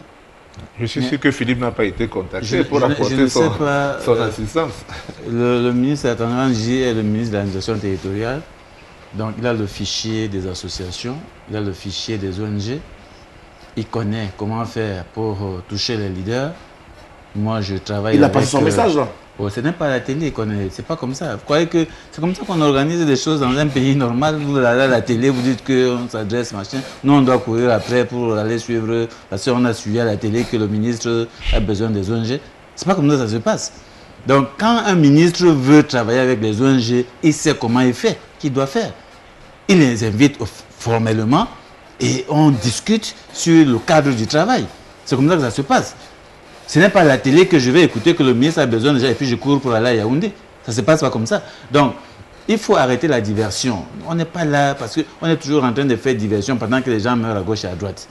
Je crois que la situation est suffisamment grave. J'ai dit tout à l'heure, nous on est sur le terrain. Vous allez à Bonaville. Tout à l'heure, et dernièrement, les gens se sont émus de voir quand Canal de votre confrère a fait un reportage sur le terrain à Bonaville. Mais nous on en parle depuis. Depuis, on en parle. Lui, il vient de faire un témoignage sur ses voisins. Vous allez à 14, à 21, à 27, vous allez trouver les gars qui sont installés là-bas. Pour la Tanganyika s'est rendu là-bas à 27 jusqu'à 30 pour rencontrer les déplacés internes. Et il a fait quoi? Et c'est ce qu'il a fait là-bas aussi. Bon, voilà. Mais nous, on ne sait pas, justement. Non. Vraiment, monsieur Moutomé, vous savez, quand on veut régler un problème, il y a les méthodes. Tout à l'heure, je vous disais que c'est normal ce que le président Nidjon Fondi a fait. C'est pour vous dire pareil. Quand il y a une situation de crise, le gouvernement identifie les acteurs clés qui peuvent intervenir dans le processus. Et ces acteurs, c'est les hommes politiques, c'est les opérateurs économiques, c'est la société civile. On ne les identifie pas à tête chargée. Ce n'est pas parce que non, comme Philippe Langa aime critiquer, on le met de côté, on va chercher un gars qu'on a créé là-bas pour dire que c'est lui. Après, on vous dit que non, il y avait la société civile. Ce n'est pas comme ça que ça se passe. On identifie les acteurs qui sont connus, qui sont établis, qui font un travail et on met un cadre de travail, on organise un cadre de travail. C'est comme ça que ça se passe. Donc, je ne sais pas pourquoi le gouvernement fait comme si c'est lui ce qui a l'exclusivité de la crise dans le nord-ouest et du sud-ouest, alors que c'est une affaire nationale qui doit concerner tous les acteurs. Je pense que quand nous disons, chacun fait le témoignage, non, moi j'ai des voisins, moi j'ai ceci, le ministre a fait comment pour ne pas... Il ne peut pas voir tout le monde. Il ne faut pas qu'il pense que... Et ça, j'adresse au ministre. Il ne faut pas qu'il pense que c'est seulement avec les agents de renseignement. Vous venez de dire qu'il y a un canevas. J'adresse ça au ministre. Ce n'est pas seulement avec les agents de renseignement qu'on peut régler un problème. Il y a des acteurs officiels qui existent. Les hommes politiques qui sont établis, les associations, les ONG qui existent, qui sont connus. On les appelle officiellement. Ce n'est pas en faisant le renseignement pour aller trouver des gens. Donc, ce n'est pas comme ça. Donc, quand on organise normalement le travail, on va régler cette question-là. Le préalable, aujourd'hui, nous l'avons dit, l'aide humanitaire, et tout le monde ici est d'accord là-dessus, ce n'est pas comme ça. C'est-à-dire qu'on ne peut pas aller en zone de crise, on est encore en pleine crise, on commence à dire qu'on apporte l'aide humanitaire. L'aide humanitaire n'est valable que pour ceux qui sont en dehors de la zone de crise. Pour l'instant. Qu'on s'occupe d'abord de ceux qui sont en dehors de la zone de conflit. Maintenant, parallèlement, on doit accélérer le processus de règlement durable de ce conflit-là. Depuis que le Premier ministre est parti, là-bas, il a dit que le président est désormais d'accord pour l'ouverture d'un dialogue. Nous attendons toujours qu'il y ait même une consultation avec les acteurs de la société, les hommes politiques, tout ça, pour voir comment est-ce qu'on met en place ce cadre de dialogue. Donc ce n'est pas seulement apporter... Les gens qui sont en souffrance aujourd'hui dans le nord et le sud-ouest, ce n'est pas la nourriture dont ils ont besoin. Hein. Ils ont besoin qu'on règle politiquement un problème qui dure depuis des années. Alors il faut régler politiquement le problème qui dure depuis des années, mais des amorces ont déjà été initiées. Le Premier ministre, le Dr Joseph John Gouté, y est allé. Pour la Tanganyika, multiplie les descentes sur le terrain. D'autres ministres, le ministre de la Défense également, s'est rendu là-bas. Qu'on peut dire que les choses bougent. Oui, ils sont sentis à ça. Ça veut dire que les choses ne bougent pas. C'est même inquiétant. Le dernier en date, c'est le ministre de la Défense qui, Nord-Ouest, à Bamenda précisément, demande à tous les soldats de revenir au niveau d'une caserne militaire parce que la sécurité de nos soldats n'est plus assurée. Ça veut dire que la crise est de plus en plus inquiétante. Si déjà les militaires peuvent être appelés à risquer dans les casernes, ne plus aller habiter dans nos quartiers, ça veut dire qu'on va là, on s'achemine chaque jour. Mais quand on est en période de guerre, les militaires ont pour base la caserne militaire plutôt que d'être à la maison. Non, les militaires, le corps armé, beaucoup habitent au quartier parce que il doit y avoir une convivialité entre les Camerounais et leur armée. Et c'est tout à fait normal, c'est ça qui fonde la République. Il doit y avoir une certaine convivialité, une certaine... Quand ils sont appelés, c'est normal qu'ils restent dans la caserne. Quand ils ne sont pas appelés dans les troupes, c'est normal qu'ils habitent le quartier. C'est des citoyens camerounais. Ils doivent être en bon voisinage avec le reste des citoyens. Pour revenir dans le cas d'espèces. Le problème perdu depuis, pourquoi? Parce que c'est l'autisme du pouvoir. Je ne sais pas quel est l'agenda du pouvoir concernant la crise anglophone. Et chaque jour qui passe, la situation devient de plus en plus grave et nous allons de plus en plus vers la sécession. Parce que quand les services de base commencent à manquer dans une zone, quand l'essentiel de la vie publique ne peut plus, et que ces services publics ne peuvent plus assurer la sécurité des citoyens et de leurs biens dans une localité, ça veut dire que ça devient de plus en plus inquiétant. Pourtant, les solutions sont là. Et tous les acteurs au Cameroun, en dehors du pouvoir et leurs suppôts, tous les acteurs au Cameroun ont donné plusieurs propositions. La dernière en date, c'est le chairman, quand il a reçu le Premier ministre. On a cru à la sincérité du Premier ministre. Il en a fait 4 propositions seulement. 4 pour régler le problème avec les anglophones. Et le Premier ministre, dans son discours, avec votre permission, M. Moutomé, a dit que le chef d'État est prêt à discuter de tout sauf de la sécession. Ce qui est tout à fait normal. Nous, l'OSF est un parti républicain, nous n'allons pas militer pour la sécession de la division du Cameroun. Ce n'est pas possible. Mais quelques jours plus tard, le ministre de l'administration territoriale déclare sur France 24, prend l'avion pour aller en France, déclare à France que le Cameroun, on est prêt à discuter de tout sauf du fédéralisme. Vous voyez donc, c'est un gouvernement qui crée... La question là a été recentrée lors du conseil de cabinet. Elle a été clarifiée. Donc on va pas revenir là-dessus. Si vous me permettez, je vais chuter rapidement. Oui, rapidement. En disant que depuis que le Premier ministre a fait sa fameuse tournée au nord-ouest, sud-ouest, il a montré vraiment qu'il est un homme gentil, très bien, il a bien parlé. Malheureusement, nous ne voyons rien de concret sur le terrain, rien n'a été fait jusqu'ici. On ne sait pas où nous allons, ou dans quelle destination. Est-ce qu'on ne met pas la charrue avant les bœufs pour ce qui est de la résolution de la crise anglophone? Il y a des actions qui ont été menées sur le terrain, il y a cette descente saluée à juste titre du Premier ministre, mais aujourd'hui, même si les gens attendent d'autres actions arriver, il y a certainement un calendrier qui est celui des pouvoirs publics, du moins du gouvernement. Oui. Non, il est clair que le problème fondamental, c'est la résolution de cette crise. Et quand on ne voit pas le gouvernement, quelqu'un aurait dit, Paul Biya, s'engager, s'investir véritablement vers cette résolution qui passe par un dialogue inclusif où il faut appeler tout le monde pour qu'on trouve des solutions à ce problème, on est en droit d'être inquiet. Mais il n'en demeure pas moins qu'il y a, pendant ce temps, des populations sinistrées auxquelles on doit venir en aide. Le problème fondamental reste la résolution de la crise, certes, mais pendant que les populations sont sinistrées, il faut leur venir en aide, mais de la manière la plus adéquate possible pour que cette aide ait son efficacité, pas par rapport au cinéma auquel nous sommes en train d'assister. Donc, quelques indices montrent, je l'ai dit au début, que nous allons vers une formule d'apaisement. On a levé des barrières de sécurité, les couvre-feux, que ce ne soit pas seulement pour laisser l'acheminement de l'aide. Non, c'est tout ça partie de l'apaisement, parce que ça donne déjà l'impression aux populations que nous ne sommes plus en période de haute tension. Et quand on commence à lever ces barrages, c'est une bonne chose. On espère qu'on arrivera bientôt même à la libération des prisonniers. C'est votre souhait? Oui, mais c'est un souhait. Tout ça, c'est des formules d'apaisement.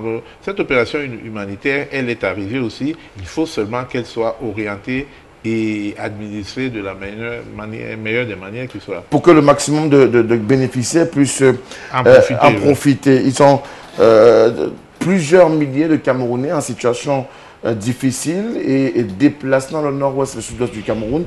Ils ont besoin d'assistance et le gouvernement semble apporter une solution dans ce sens. On va prendre ces quelques SMS avant de clôturer cette édition de Tous Azimuts de ce samedi.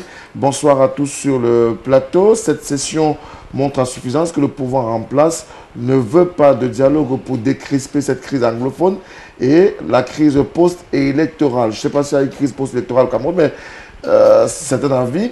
Décidément, nous n'aurons pas de solution à ces deux crises avec ce régime. Nous n'aurons que nos deux yeux pour pleurer. C'est M. Sando de Bedi Malangé à Douala qui nous a envoyé son SMS ce soir.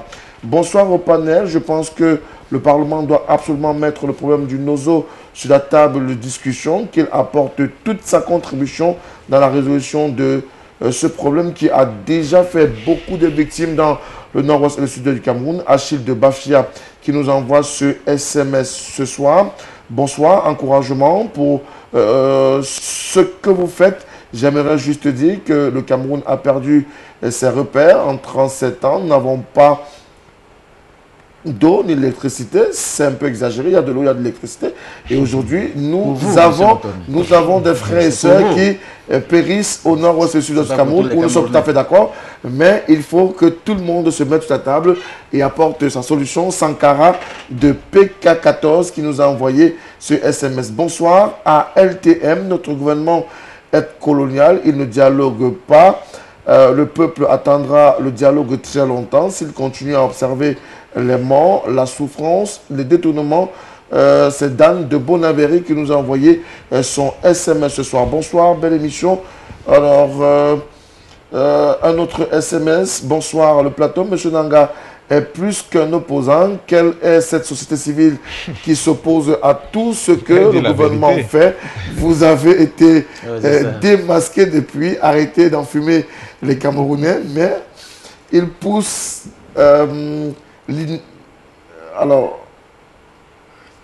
le Camerounais, le téléspectateur estime que vous allez un peu trop loin en disant que les déplacés n'ont pas besoin de nourriture. C'est M. Bel Angaoundere qui nous a envoyé ce SMS cette fin d'après-midi. Et puis, M. Frédéric, bonsoir. Le Cameroun est un scandale mondial. Que pouvons-nous attendre d'un gouvernement qui ne fait qu'accuser les autres en parlant d'ingérence? Qu'avons-nous fait pour que les autres ne s'occupent pas de nos propres problèmes? C'est une honte. Le gouvernement actuel est cohérent dans le mensonge. Figurez-vous que nous n'avons enregistré que 2 absents au BPC. Vraiment, ne poussez pas le bouchon trop loin. C'est Athanas de Kribi qui nous a envoyé ce SMS. Et puis on va prendre un dernier SMS pour sortir. Bonsoir. Que M. Belémé et Philippe Nanga nous disent quels signes d'apaisement les séparatistes ont déjà posé sur le terrain. Alors, c'est un SMS comme plusieurs autres. Nous avons encore près du matin que nous n'avons pas pu lire cet après-midi. Merci à vous, messieurs, d'être venus sur ce plateau ce samedi. Aloïs, merci encore. Merci. Monsieur Belémé, merci. Philippe? Non, oui, je ne peux pas laisser passer. On n'a plus le temps. Une seconde. On n'a plus le temps. Je vais rassurer le téléspectateur que non, ce n'était pas ma position, on m'a mal compris. Les séparatistes n'ont aucune responsabilité en matière de fonctionnement de l'État. Donc, c'est des gens irresponsables, c'est pour ça qu'ils ont pris les armes contre leur propre république. Je voudrais quand même dire quelque chose à l'endroit des personnes qui sont actuellement incarcérées, notamment le président... On ne va pas parler de ça.